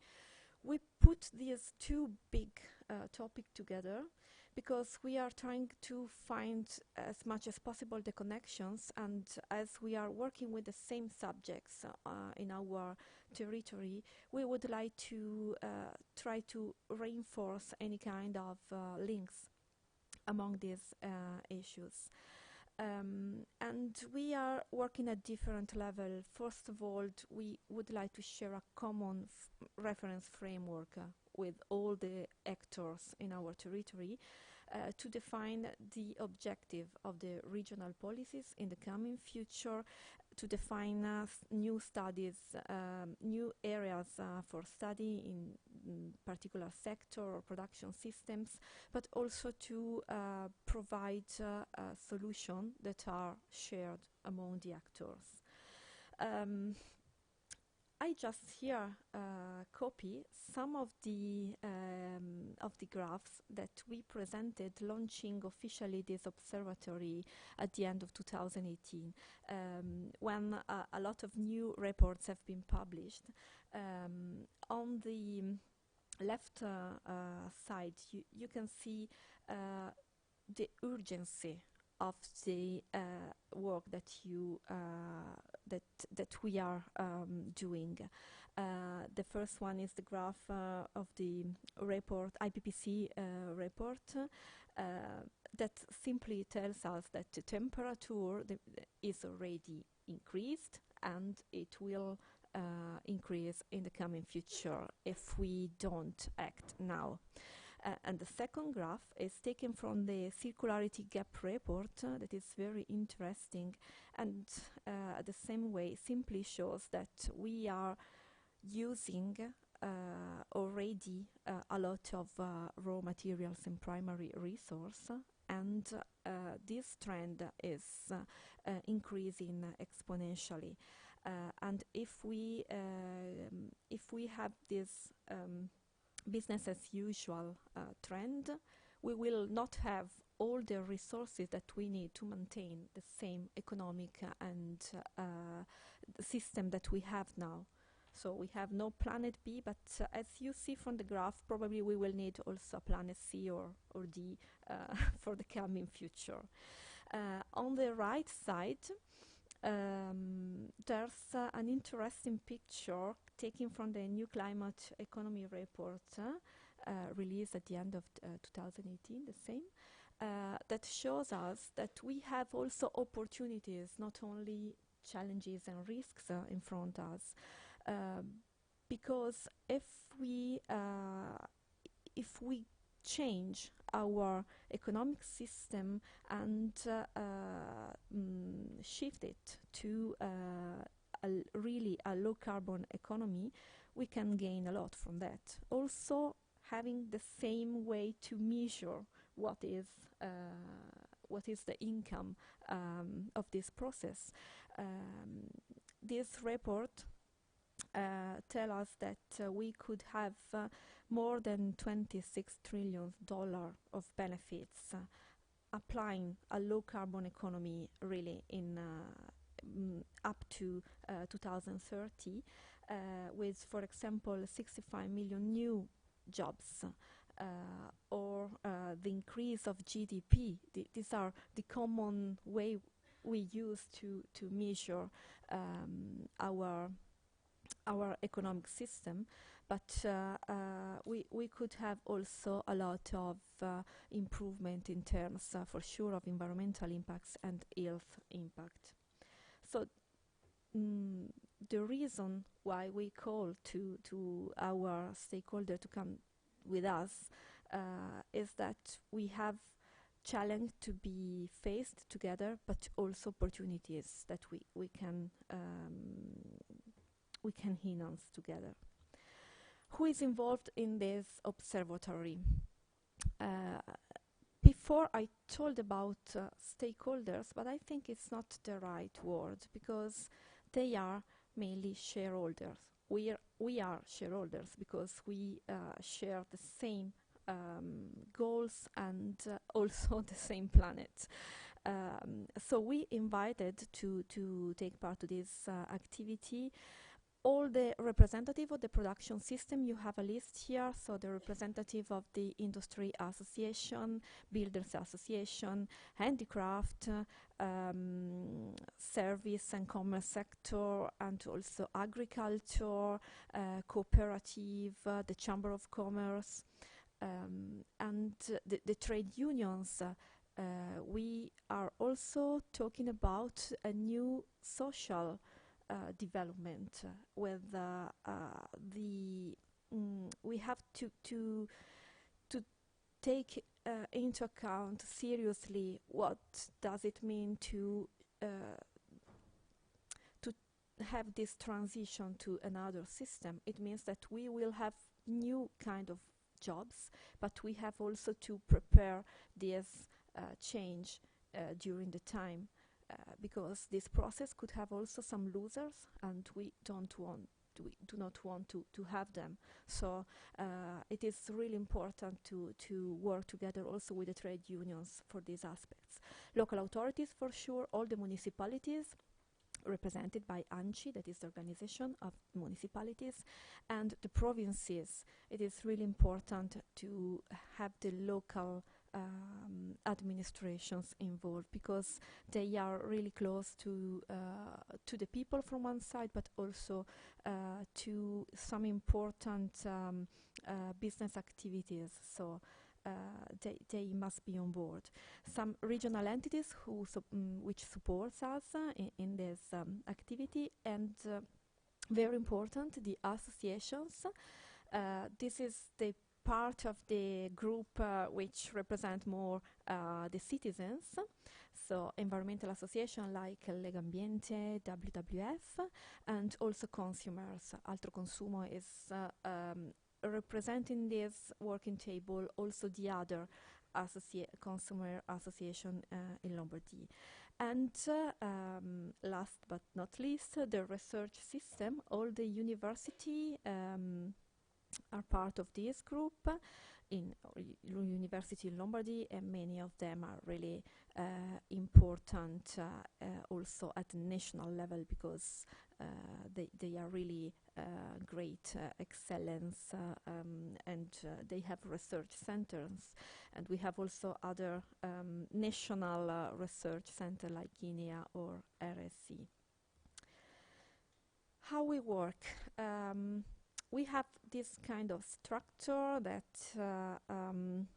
implied an institutional board that is chaired by our Minister for the Environment and Climate. This board has a steering function, and it is a way to really share the result of the work together with the responsible of each of the organization I mentioned before. So, for example, for the industry association, at this table there is the president of Confindustria. And this is the same for all the other subjects. It is really important because they meet normally twice a year. We have until now only 2 meetings because this observatory has been launched at the end of 2018. And they really meet not to have public events or to speak to the journalists, let me say, but to really work together and share the vision. Just let me give you an example. We had our last institutional board on the 16th of April, and there we all signed a plea to the Minister of Environment at national level, asking for the decrease for the end of waste. There's a specific problem now in Italy about this issue, and we are trying together to demonstrate that we need a common solution, and public and private actors together ask to the national government to provide this kind of solution. So this is one of the way we are work at this level in the observatory. The second level is the Secretariat. It is simply the technical and scientific support for the elaboration of the regional strategy. This Secretariat coordinates the working groups and monitoring their results, provide interaction with other activities done at the regional level, but also, for example, at the European level, we are involved in a lot of networks and projects. So we are also trying to transfer what we are learning from our colleagues abroad into this process. And the last level are the thematic tables. And here we are really working on the field. I will explain about it a little bit later. We have some, for the moment, these thematic tables. For the circular economy focus, we are working on sewer sludges, meeting slugs, construction and demolition waste, and food waste. For energy transition, about efficiency in building, efficiency in industries, and renewable energies. It is important to have this kind of more focused activities because really the topic is really broad, so we need to concretize somehow. What we do in general with this observatory, we want to contribute to the regional strategies. And here you can see a list of the most important plans that the region is going to approve probably within 2019 or at the beginning of 2020. And you can see in the vertical box the regional strategy for sustainable development. We are working to define this strategy by the end of this year. It is a sort of comprehensive approach to sustainability for the region, and it is a guide for us to develop the different activities at different level. This year we will promote a protocol for the environment, infrastructure and territory that is foreseen in the regional development program for this legislature. And we are writing the content of this protocol also together with the members of the observatory who will be the signatories at the end of this protocol. And about the, let me say, traditional programs of the region, we are going to update the regional waste plan, and also we will approve probably next year the regional energy and climate plan. So we are working with our stakeholders or shareholders to really define the content of these two plans.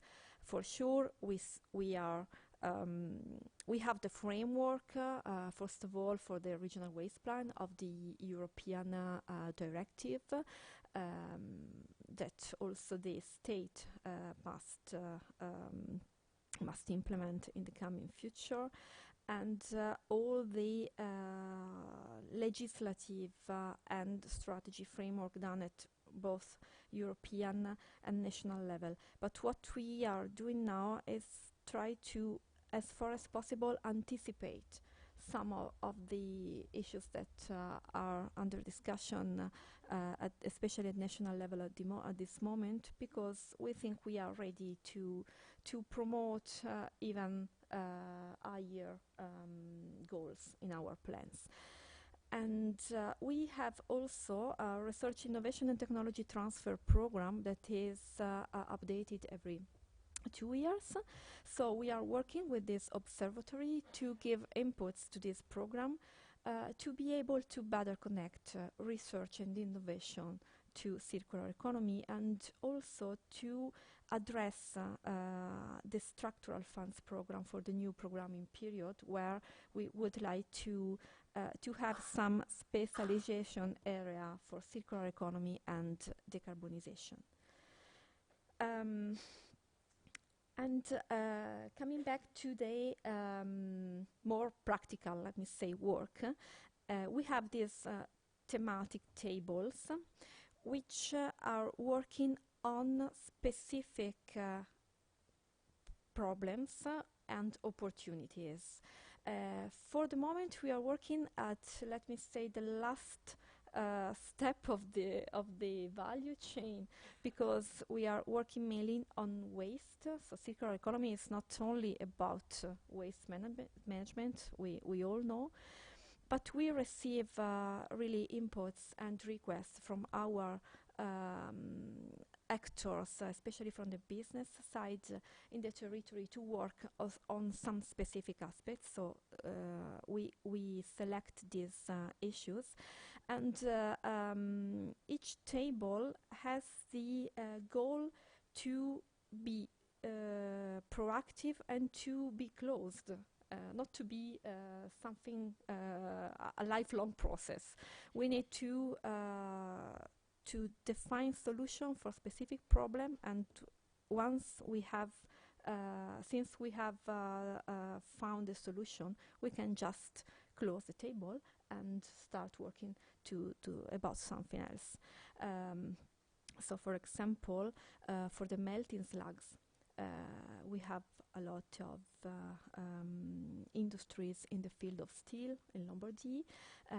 This is a problem at the moment for them, but it is also an opportunity. So we are trying to define specific criteria for the use of melting slags in our region, both as byproduct and waste. And we are sharing with the with industry sector, with environmental association. This is really crucial, and with all the actors, how to define these criteria that will be included in regional legislation or regulation.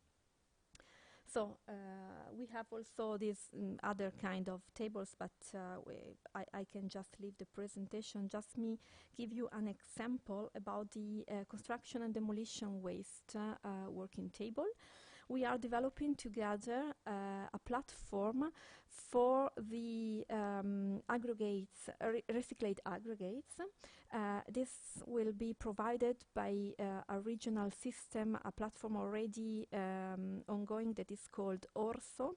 It is simply a platform for the monitoring of waste, and now this new function will provide a service to all the operators in the sector of construction and demolition to exchange recycled materials.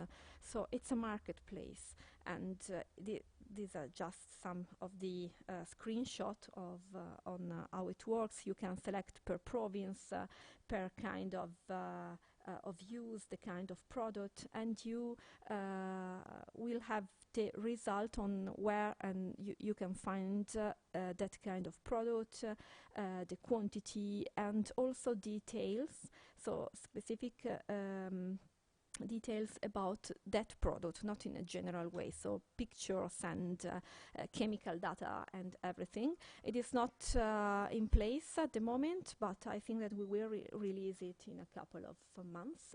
So we are developing it really with the people who we hope will use it. So it should be really something useful for them. So thank you for your attention. I think that we can maybe exchange also later. If you want to ask me anything, I'm available. Thank you.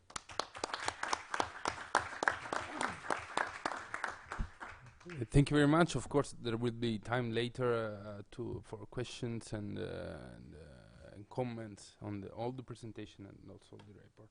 Now, last presentation by Roberto Zoboli, which is the joint theme Catholic University report. Okay, the presentations of this morning has been so rich, giving us a so broad picture that from my side I will be already satisfied, but from the morning I could also stop here from my side. But we have included in the program the presentation of our report, and I will do that. I will try to squeeze my presentation in order to allow you to have a session on comments and questions. And actually, I will present this report as the results of my personal work, but also by colleagues, in particular the colleagues that you see listed here, or you don't see, but Claudia Ghisetti and Giovanni Marin and Niccolò Barbieri and Susanna Paleari, they all belong to SEEDS, which is an inter-university center we have created a few years ago, collecting the competencies on environmental economics from different Italian universities. The director is Massimiliano Mazzanti, is here in the room. And we, as SEEDS and also IRCRUS, we are the Italian partner of the European Topic Center on Waste and Materials in a Green Economy, working for the European Environment Agency, as already mentioned by Miki. So we transferred in this report also this long-run experience in working at the European level on these topics. Well, the aim or the task of the work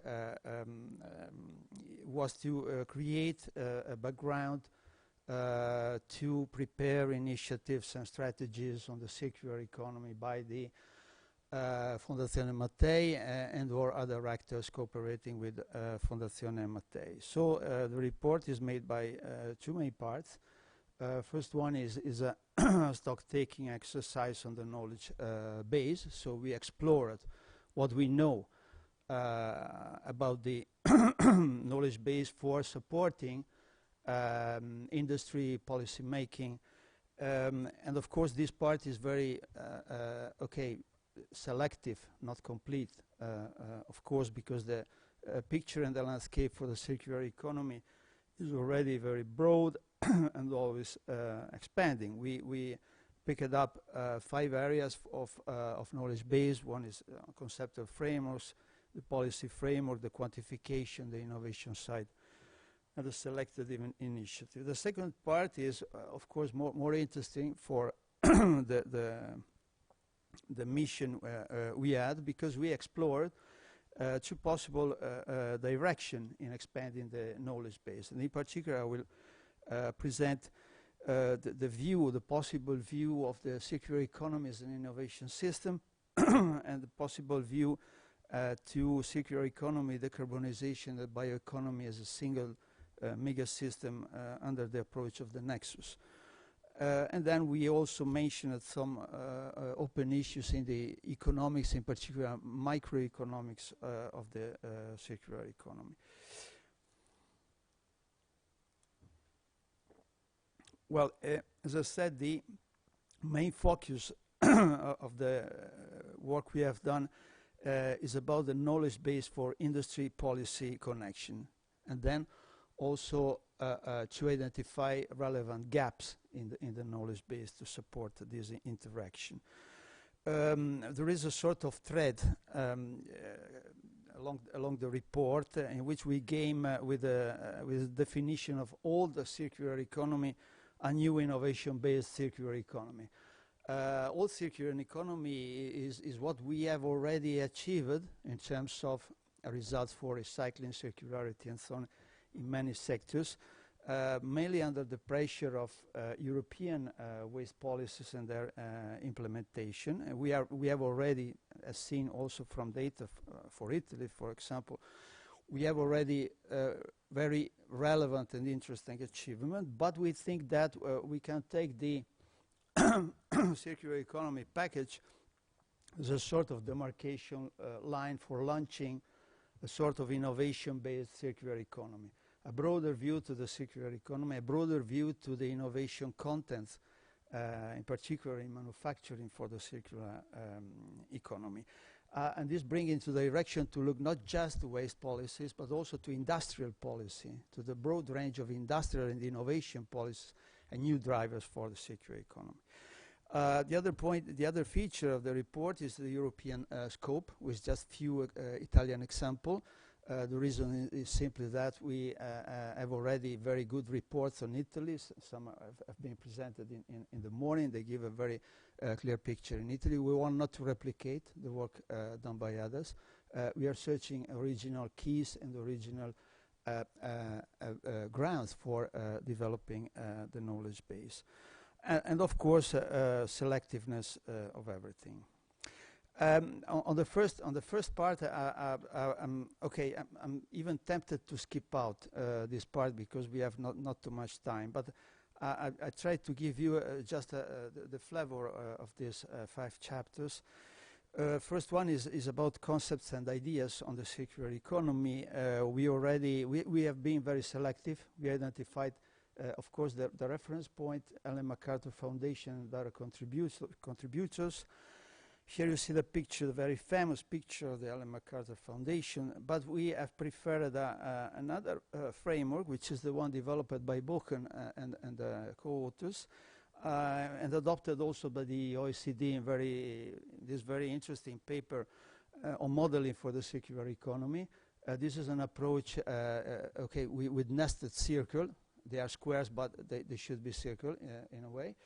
The inner circle is about the most conventional, traditional idea of circularity, closing loop the materials, that is to say waste and recycling. The second one is about slowing down the loop of materials, which means mainly to increase the useful life of goods. The problem of lifetime of too much short lifetime of goods and other innovation prolonging the life of materials and goods. And the third one is the largest one, having to do with reducing the material loops. And this brings in the direction of resource efficiency. So in the general framework of resource efficiency, we are moving from the narrow view of circular economy linked to waste to the broader view of saving materials, introducing innovation that can make the longer life of good and so on. Then we have in the framework of industrial innovation for resource efficiency, and in the framework of decoupling. We stressed also the links between this view and the traditional waste hierarchy. I remember that waste hierarchy has been introduced as early as mid-70s with the first framework directive, and it is in a way still a valid reference, and in any case a reference for making policies in Europe. Then we mentioned, of course, also the approach by the agency that puts the circular economy, the resource efficiency in the broader framework of green economy. In a way, we discussed it a long time, as Mickey remember, this picture and this framework at the agency. And we touched also somewhat the results of the academic research on circular economy, which are booming. We have a lot of papers addressing the circular economy from the academic point of view. A very confused picture, I have to say. Probably the most confused picture is the one in the on the academic side. Policy drivers, we have taken two policy principles as very important for developing the circular economy. One is the waste hierarchy, it's already mentioned. Okay, if you take prevention and the other steps in the hierarchy, this is a very good policy reference. The other one is the so-called extended producer responsibility. I personally think, and the researcher working with me surely think that this is the most important driver in the old circular economy. To the EPR, we can see associated all the developments in packaging, in waste of electric and electronics equipment, end-of-life vehicles, and so on. So major value chains involving circularity has been created or supported by the application of extended producer responsibility. The policy picture we already received this morning the advances of the policy framework, so I will not spend time. Just to say that we have a very large set of policy, and also a set of binding targets to be achieved in the framework of waste policy and the plastic strategy and so on. Then we already also mentioned the bioeconomy, the new bioeconomy strategy as a relevant policy element, and also the carbon neutral economy as another very important reference, and I will come back to that on speaking of Nexus. Quantification, I will try to spend not too much time. We have a picture which is rather incomplete. We have a part of information from waste statistics, but waste statistics are end at the boundaries of the waste system in a way. We have the I mentioned also the European reference model for waste managed by the agency after the use of the Commission to support the CE strategy. The other most important piece is material flow analysis. I'm speaking of regular regularly released statistics by the European, by the Eurostat. Okay. Then we have now these new Eurostat circular economy indicators that actually are largely based on waste statistic plus material flow analysis, trying to cross the two framework of data. Also producing this Sankey diagram, trying to create a mega material flow picture. Then we have also a large part of models based on the input-output approaches. We have also worked on it, also with the agency, including environmentally extended input-output models, and other models like computable general equilibrium models that have, in a way or another, all these models have problems in embodying the circular economy and the representation of the material part of the system, or they are simply not updated enough. Okay, so weak support. On the side of innovation, we have explored, first of all, indicators on patents. The picture is not so brilliant for this kind of indicators, apart from a possible takeoff of the patenting activity during the last decade. but we have to explore better this side. We also explored the Community Innovation Survey as a source of evidence on what enterprises are doing across the European countries. I will not explain in detail the result. And we focused also on extended producer responsibility as a form of innovation, as a form of organizational innovation, in some cases very complex and articulated reorganization of this value chain, including the producers of good, the collectors of waste, the reprocessor and the recyclers, and so on. Then selected initiatives, some are clearly represented in this table, and so I will not spend time. A few points about this first part. Well, we have, in a sense, we have an overload of definitions and conceptualization work. Is it all useful? Do we need other conceptualization? Maybe yes, maybe not, but we are spending a lot of time on conceptualizing the circular economy, and I think that we must invest much more in quantifications and measures, because on that side we have a shortage of very circular analytical tools for representing the development of the circular economy. Then we have hundreds of micro-initiatives, are all relevant, are all credible, are all useful. I am in favor of grassroots processes and bottom-up processes, but in many cases we have a lot of noise, and we have to better understand what is the movement across this. I go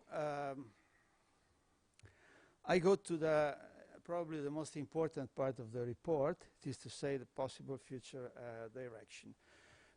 First, the suggestion to look at the circular economy as an innovation system. Well, we can already look at the waste system as an innovation system. We have done this exercise in a European project a few years ago, trying to translate the different part of the waste system as innovation processes. In particular, prevention innovation, when you have innovation that can dematerialize products, can introduce services instead of materials, then you have prevention of waste, and these innovations are relevant for waste. Then you can have very specific micro-level invention like chemical recycling. This is an innovation inside the waste system. Even the management option innovation, which means the shift from landfill to recycling and recovery, okay, this is technology diffusion. This is a process recognized in technology analysis as a diffusion process. And organizational innovation, like in the case of EPR schemes, okay, is an innovation in itself, something probably very new, even with respect to other kind of innovations. But we can take a broader, much broader perspective to the innovation in the circular economy. We recovered the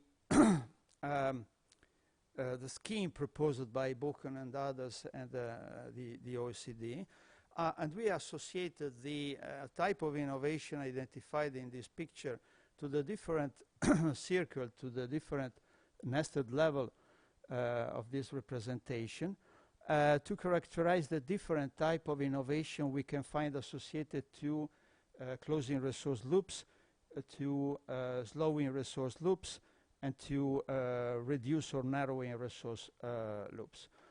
Then we also extended the possible types of innovation we can associate to these three different levels of the circular economy. In particular, in terms of the prominence of product versus process innovation or their combination. In particular, in terms of drivers, waste drivers for the inner circle, but industrial policy driver and innovation drivers for the broader circle regarding efficiency. And also we have associated different type of innovation systems to this different level. And the point of the innovation system to us is particularly important, and this is the proposal to use this well-established and sound approach. We know about innovation system approach since a long time from the economics of innovation, to have a new view on the circular innovation in the broader perspective. National innovation systems are represented, as you can see, or you can see so clearly in this picture. This is a sketch of a national innovation system. This is a sketch of a sectoral innovation system.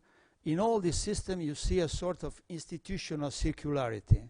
Okay, you have companies at the center, at the very core, enterprises of different type, big players, Schumpeterian innovators, small and medium enterprises, and around these enterprises there is a system of public policies, research and innovation world, university research center, finance, from venture capitalists to the more conventional channel for financing these enterprises, regulations, a flow of regulations controlling the development of this sector. So in a way you are placing this system, in the case of circular economy, a multi-sectoral, multi-technological, multi-actor system in the broader framework of actors that can contribute to the development of the circular economy.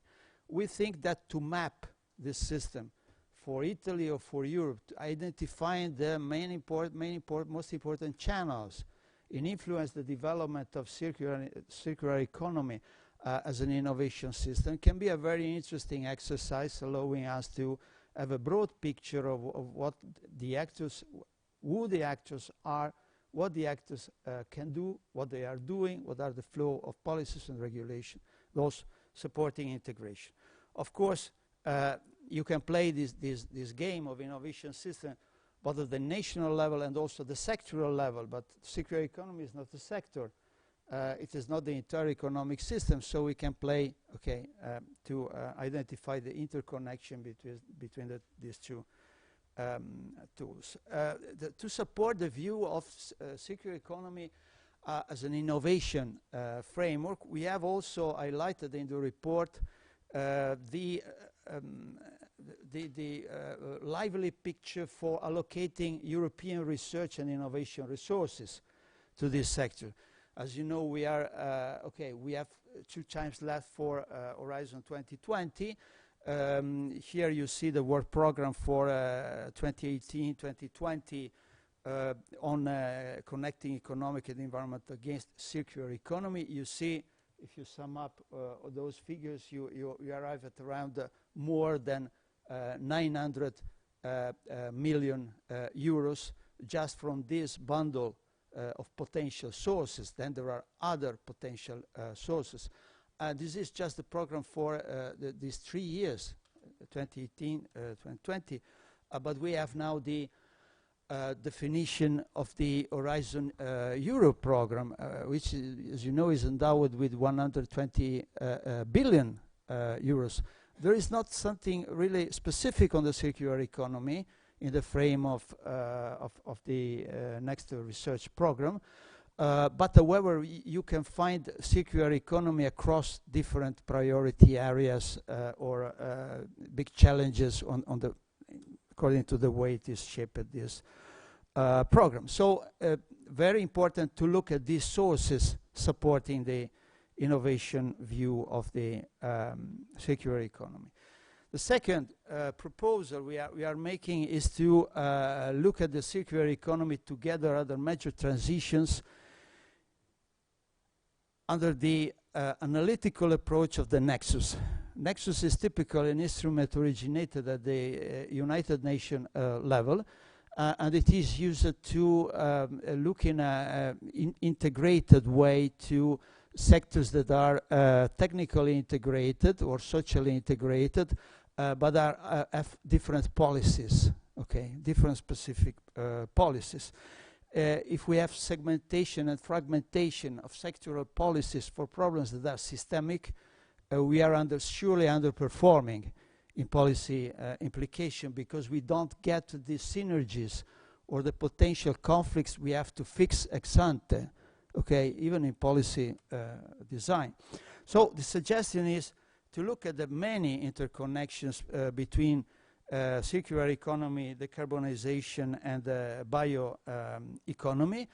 These interconnections are often recognized and referred to in the analysis and the works, but these are not reciprocally conditional in making policies, for example. Well, I'm doing the carbonization strategy.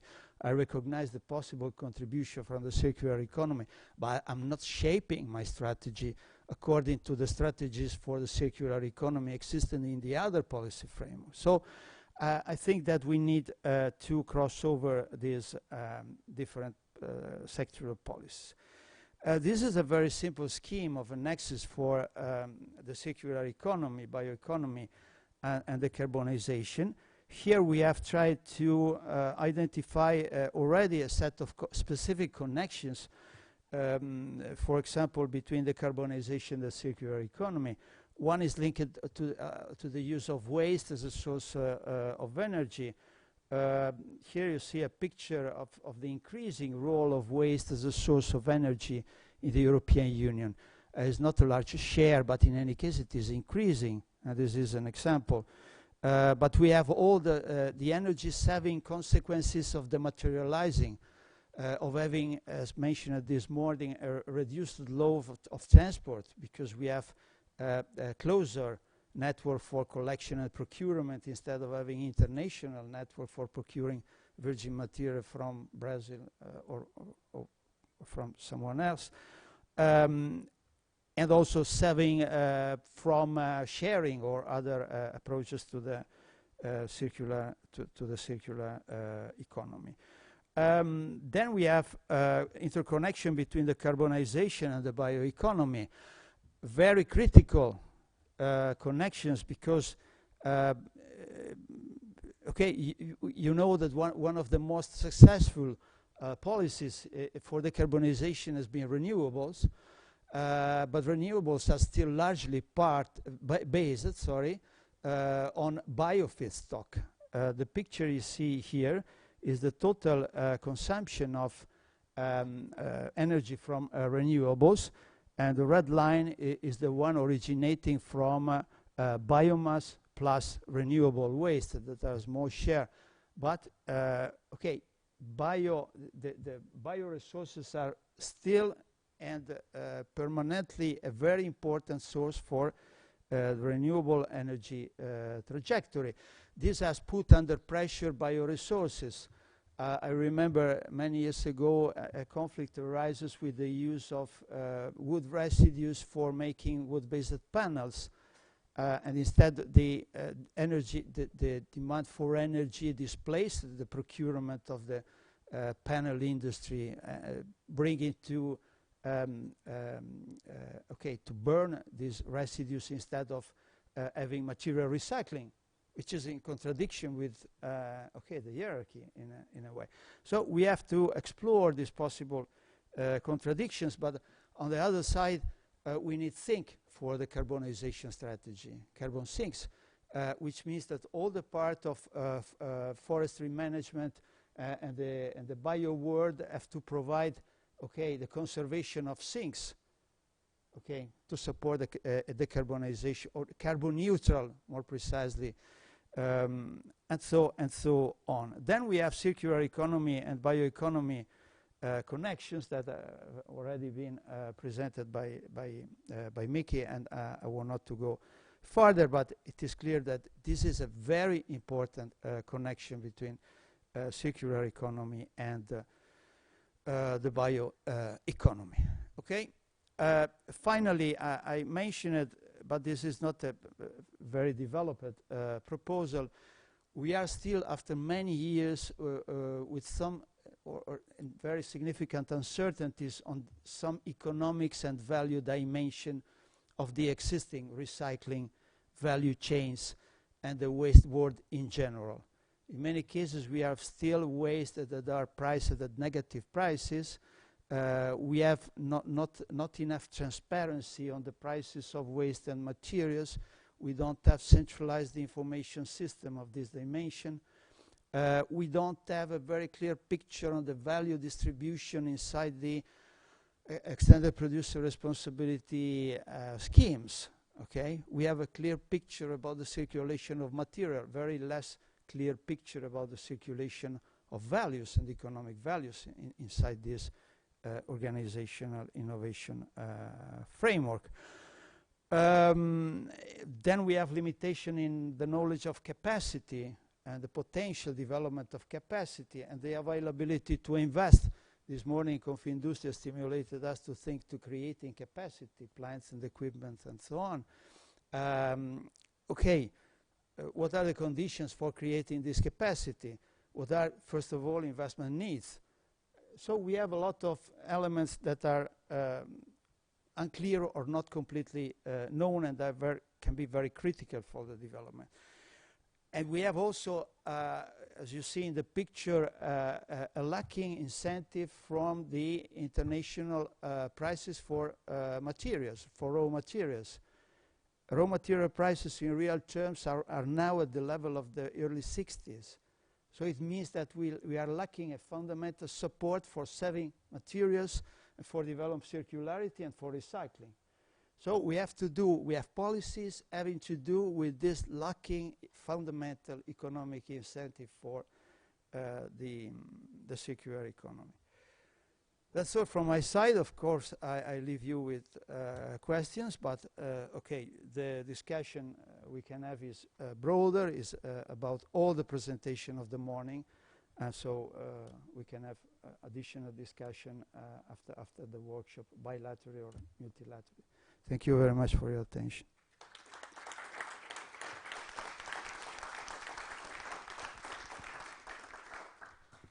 Okay, thanks very much. I think we are quite late with respect to the agenda, but as the lunch will wait for us, I think there is still time for questions and, of course, answers to all the presenters and, of course, also Professor Zoboli concerning specifically this report.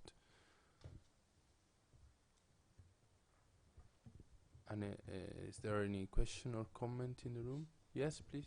Can you? Good morning. I am Fernando Bianchetti from Sustainability of Leonardo. I have two simple questions.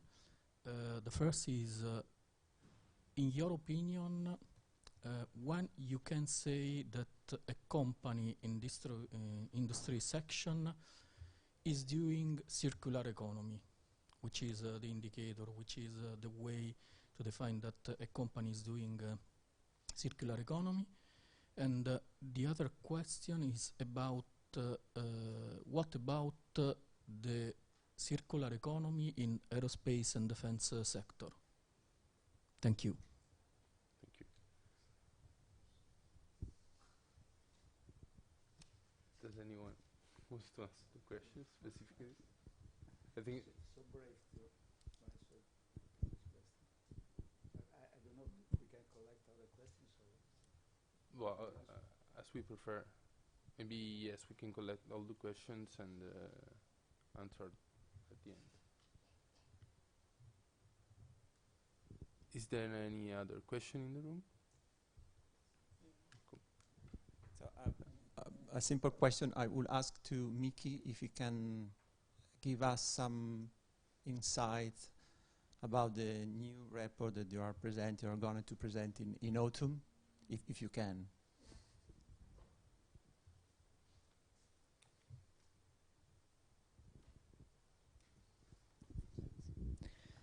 A very simple comment more than a question.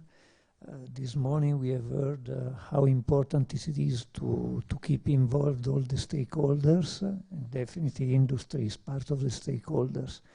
But I also think that perhaps some industrial stakeholders should be kept at a certain distance because they are an interested party. And for instance, in economics terms, the way to make a system more sustainable is to price in all the externalities. And in terms of policies, it's not something that we are seeing yet. We are inventing complicated systems of mandates and incentives and very simple emission tax. Everybody talks about it, it's still not there. So I'm wondering whether and how the European community can keep some vigilance to avoid that the direction it gives and the regulatory framework is not too influenced by interested parties.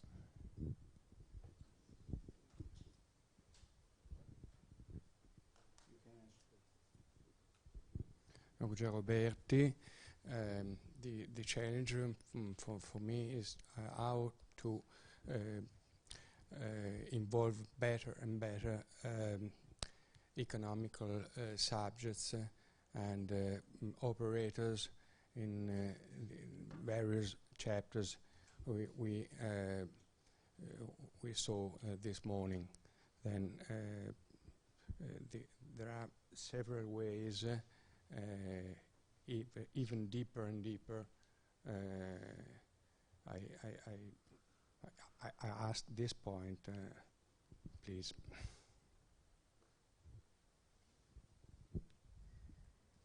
Marcella Pavan from the Italian Regulatory Authority for Electricity, Gas, Water and Waste Management. I'm the Director of Waste Management Services Regulation.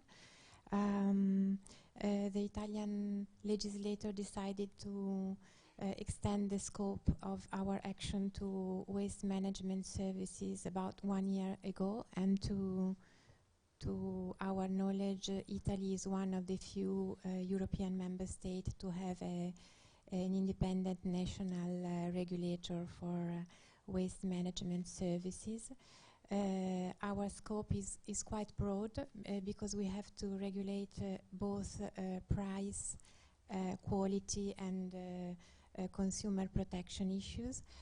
My question relates to the role that regulation can play in addressing many of the objectives and issues that have been highlighted in the presentations during this morning, and whether in your project you will consider the role that economic instruments and more generally regulator can play to this respect. Also considering that the circular economy package, and in particular the new directive on waste, Directive 851, put a particular new emphasis on the role of economic tools, the polluter pays principle, pays as you throw, and other type of model in addressing those issues. Thank you.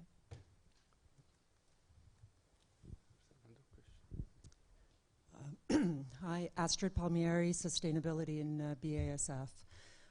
It seems that system thinking really helps reduce the complexity that we have with circular economy. So if you're thinking in a system, you can bring together circular economy, bioeconomy, you think about the different stakeholders.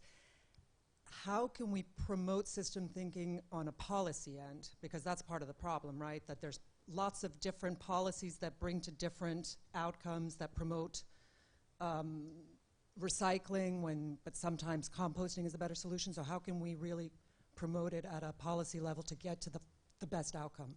Thank you.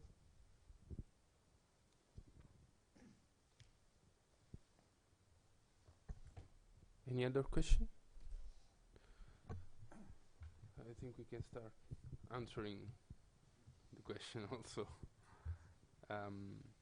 Well, concerning the first question, I think I can answer, not really answer, but say something about that, because as far as I know, and it also has been presented among the activities of the Italian Circular Economy Stakeholder Platform, there is a specific working group on measuring circular economy.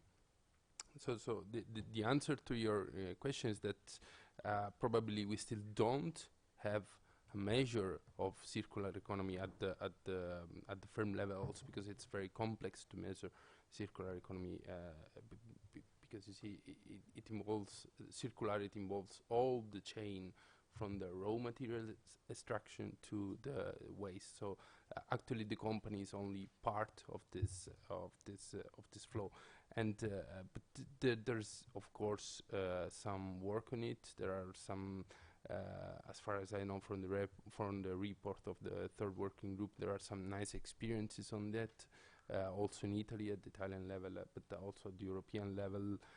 There's so much interesting from the company side on trying to get measures, also with models of the circularity, and because also this can give very not very clear, but at least clearer indication on how to implement the circular economy at the company level. And of course, I have to admit I have no idea about what's happening in the aerospace industry in particular.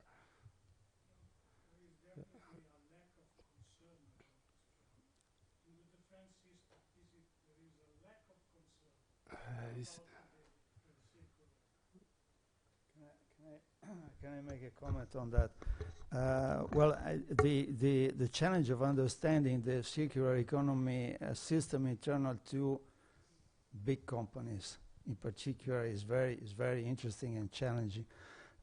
My knowledge, actually, we discussed it also with FEM this possibility, but for the moment we didn't undertake a specific effort in designing the possibility of tracing circular economy monitoring and assessment system inside big companies. I know that in the area of food industry, there are very good examples of companies being, in a way, almost completely circular, in that they are so big and so diversified in terms of activities that can use the waste from one process as an input to another and circulate internally to the company, even on a broader geographical scale, of all these materials, and achieve a very high degree of circularity.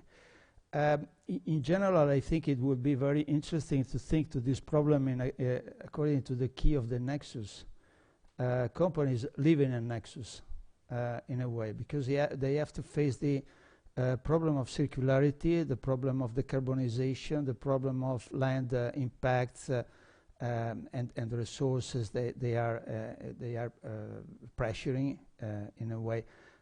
So I think that to give an integrated view internally to the company of these different transitions that are driven and pushed so strongly at the macro-political level can be, okay, a starting point. Then there will be tools for making engineering analysis of this process or cost assessment. But my suggestion is to start to think in this way.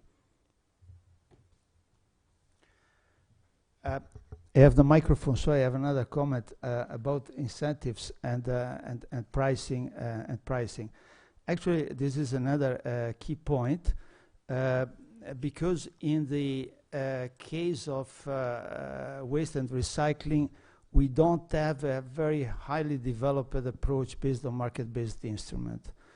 We have landfill taxes in Italy and in other countries, and the major experience of market-based instrument is actually extended producer responsibility. We may discuss at the academic level if it is a market-based instrument or something else, but it is a market-based instrument because you are pushing companies to in a way, taking the cost of managing waste. So this is the major experience. We worked also in the past for the agency working on possible taxation, resource taxation. Okay, resource taxation is a big problem because it cannot be taken unilaterally. Okay, otherwise you need border tax adjustment or very complicated scheme to protect your domestic policy in taxing resources. So I think that the way the Commission is going on with the extended producer responsibility extension to other sectors involved is a good approach for getting the price right in a way.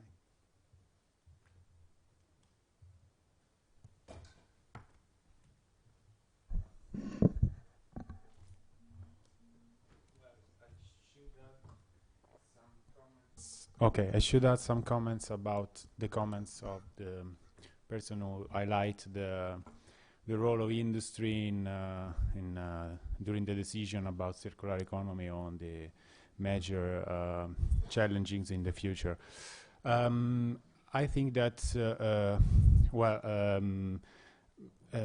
taking a part of a representative stakeholder, I think it's always the fit in developing a new framework in the future, because the diversity is a richness, so you have to take into account all the points of view, but the public regulatory or the public authority has to understand clearly which part and which interest part is a representative in order to arrive to a balanced approach for future challenging. I'm an environmental economist, an academic background, so I know what is a tax, a subsidy, a Pigouvian tax, etc., so on and so forth. But think about the tax on resources or environmental tax on landfill or something like that. Environmental taxes on landfill, for instance, could be an effective or non-effective tool. It depends on what you are taxing, because given the technology, for some waste, today the disposal is the only way to manage this waste. So if you decided to set a tax on this waste, it's only an overcost on this waste, but you don't give the possibility to industry to shift to another option, that is recycling or recovery, and so scaling up the hierarchy set at European level. So we are open to discussion, and I don't want to open a debate on this, but it's challenging. Thanks for the comment, because it's a very open question, it's a very effective question, and that's all. I would like to add the comments. Thank you very much for this. Thanks. I asked the microphone because I also was triggered by some remarks and questions here to add a reflection and maybe combine two questions, the one on the economic instruments, regulatory instruments, together with the one on the role of stakeholders and the question whether you should keep some out, which is quite a blunt question, of course. I think in general it counts for a transition to circular economy, but it counts for any other transition. What you need to do in the first phase is have front runners around the table and not the actors with the vested interests, because you need to be able to do things that are really outside of what is the practice and the comfort zone in this first stage. So it's crucial to have front runners around the table. And then in a second step, you go to all the others who really you try to take on board, and you show what's possible. And there will always be winners and losers. We know that, but it's a gradual approach. It's not like comparable with a negotiation on a new legislation or something. This is a transition, so it's much more difficult than just trying to find a consensus. I think it's crucial. And what our experience a little bit is that gradually many actors are around the table. It's in Flanders as well the case.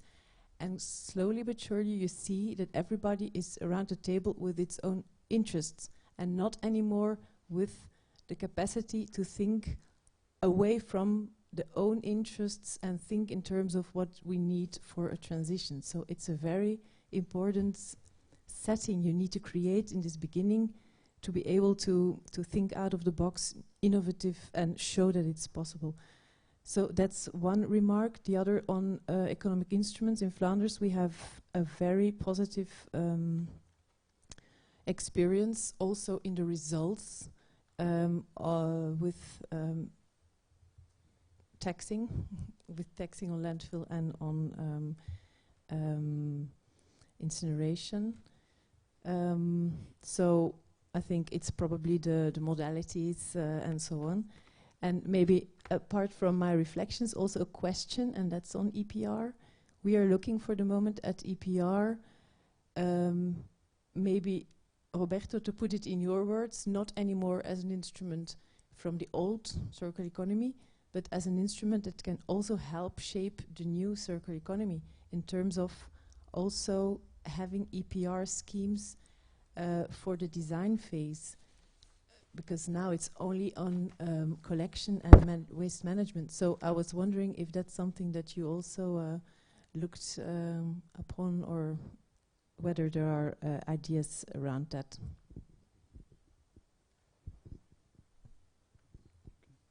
Okay, thanks very much. I think we had just a couple of minutes to, if you want to add something. Yes. Absolutely.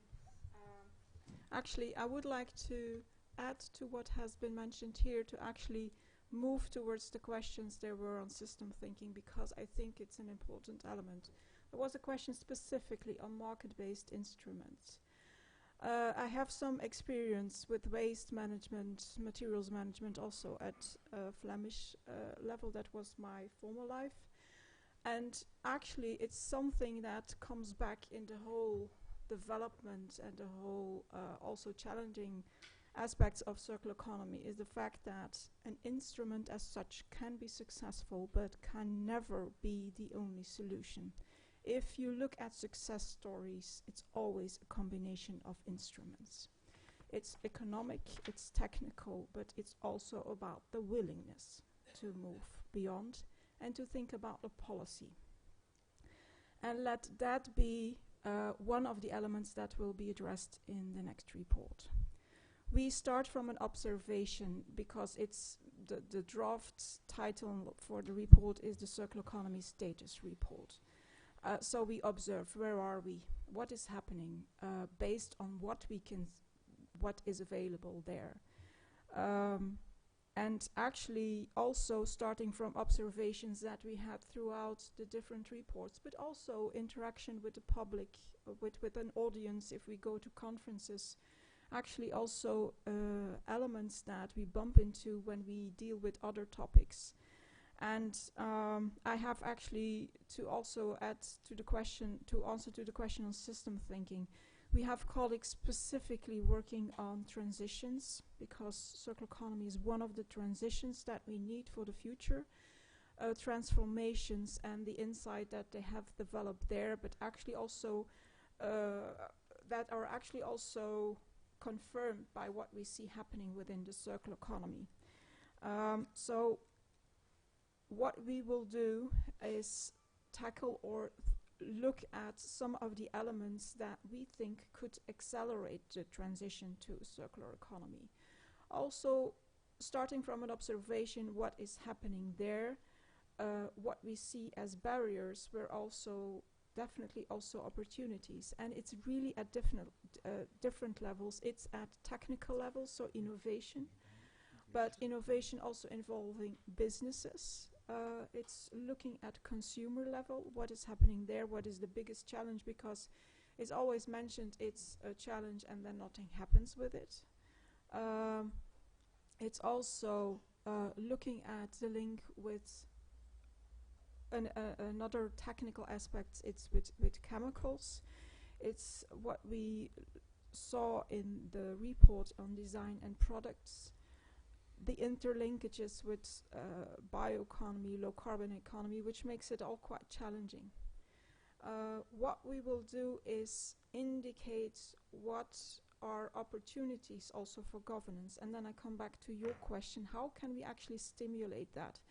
And again, there we start from the observation that we have actually another report out that will come out in autumn, which is called Even More From Less, where we observed how regions and national authorities are dealing with the circular economy. Are they developing roadmaps or whatever knowing that there is no legislative framework specifically for circular economy. We also looked at what is actually happening out there. It's not only about stakeholder approaches, but it's also at government level. And you can see that, and it's actually also happening at European Commission level, there is a legacy of really working in silos. And leaving that pathway is quite a challenging one. It's happening at Flemish level, but it's also in other countries where you can see they try to look at environment or work together with environment and economy, but it's always quite a challenge. And it's the same within industry or the stakeholders you put on the table. They all have their own objective, and it's quite a big challenge to keep that actually common objective. So within the report, we reflect upon that system thinking, not pretending that we have the answer. And again, coming back to the answer, and I mentioned it already, there is no silver bullet solution. It will always be a combination of elements. What is an important one also is we know we lack a lot of knowledge. And another element is there the monitoring. But if you think about monitoring or measuring, you also need to look at different levels. There is the macroeconomic, there is at the level of the businesses and we see some very nice examples where businesses try to work within the spirit of the circular economy and develop measuring tools bit by bit, because we can't expect that such a complex concept and objective is going to be solved the next year. It's impossible. And one thing that personal I think is also lacking, and maybe it's also human reflection upon it, it's like what you see is that there is very little communication on failures. And actually that could be an enormous input of knowledge and to help each other to move ahead. I can understand from an industrial point of view that it has to do a lot of, you want to protect your own business. But also from research point of view, I think we could learn a lot from each other. In an area where you have so many ways of communicating, that is actually something that we keep out, because failure is not attractive at all, but we could learn a lot, definitely in challenging times like this. So I hope I have covered some of the questions. Thank you. Thank you very much. I think it's now time to close. Just a quick reaction to the suggestion by Liz. Absolutely, yes. Extended producer responsibility for innovation. So far, literature analysis says that EPR schemes didn't have very important impacts on innovation. Okay, they performed very well in the material side and targets and so on. But absolutely, this can be a way to shape new approaches to environmental protection. To extended producer responsibility. Might be linking to the very interesting things Henning has presented. So the introduction of very sophisticated frontier technologies, can it be an obligation for extended producer responsibility to introduce this advanced monitoring information system and to have this very advanced approach forward? Why not? So surely very, very interesting. Okay. Thanks very much. Thank all the speakers. Thank all of you for coming and for making this workshop very successful, I would say. Thanks very much.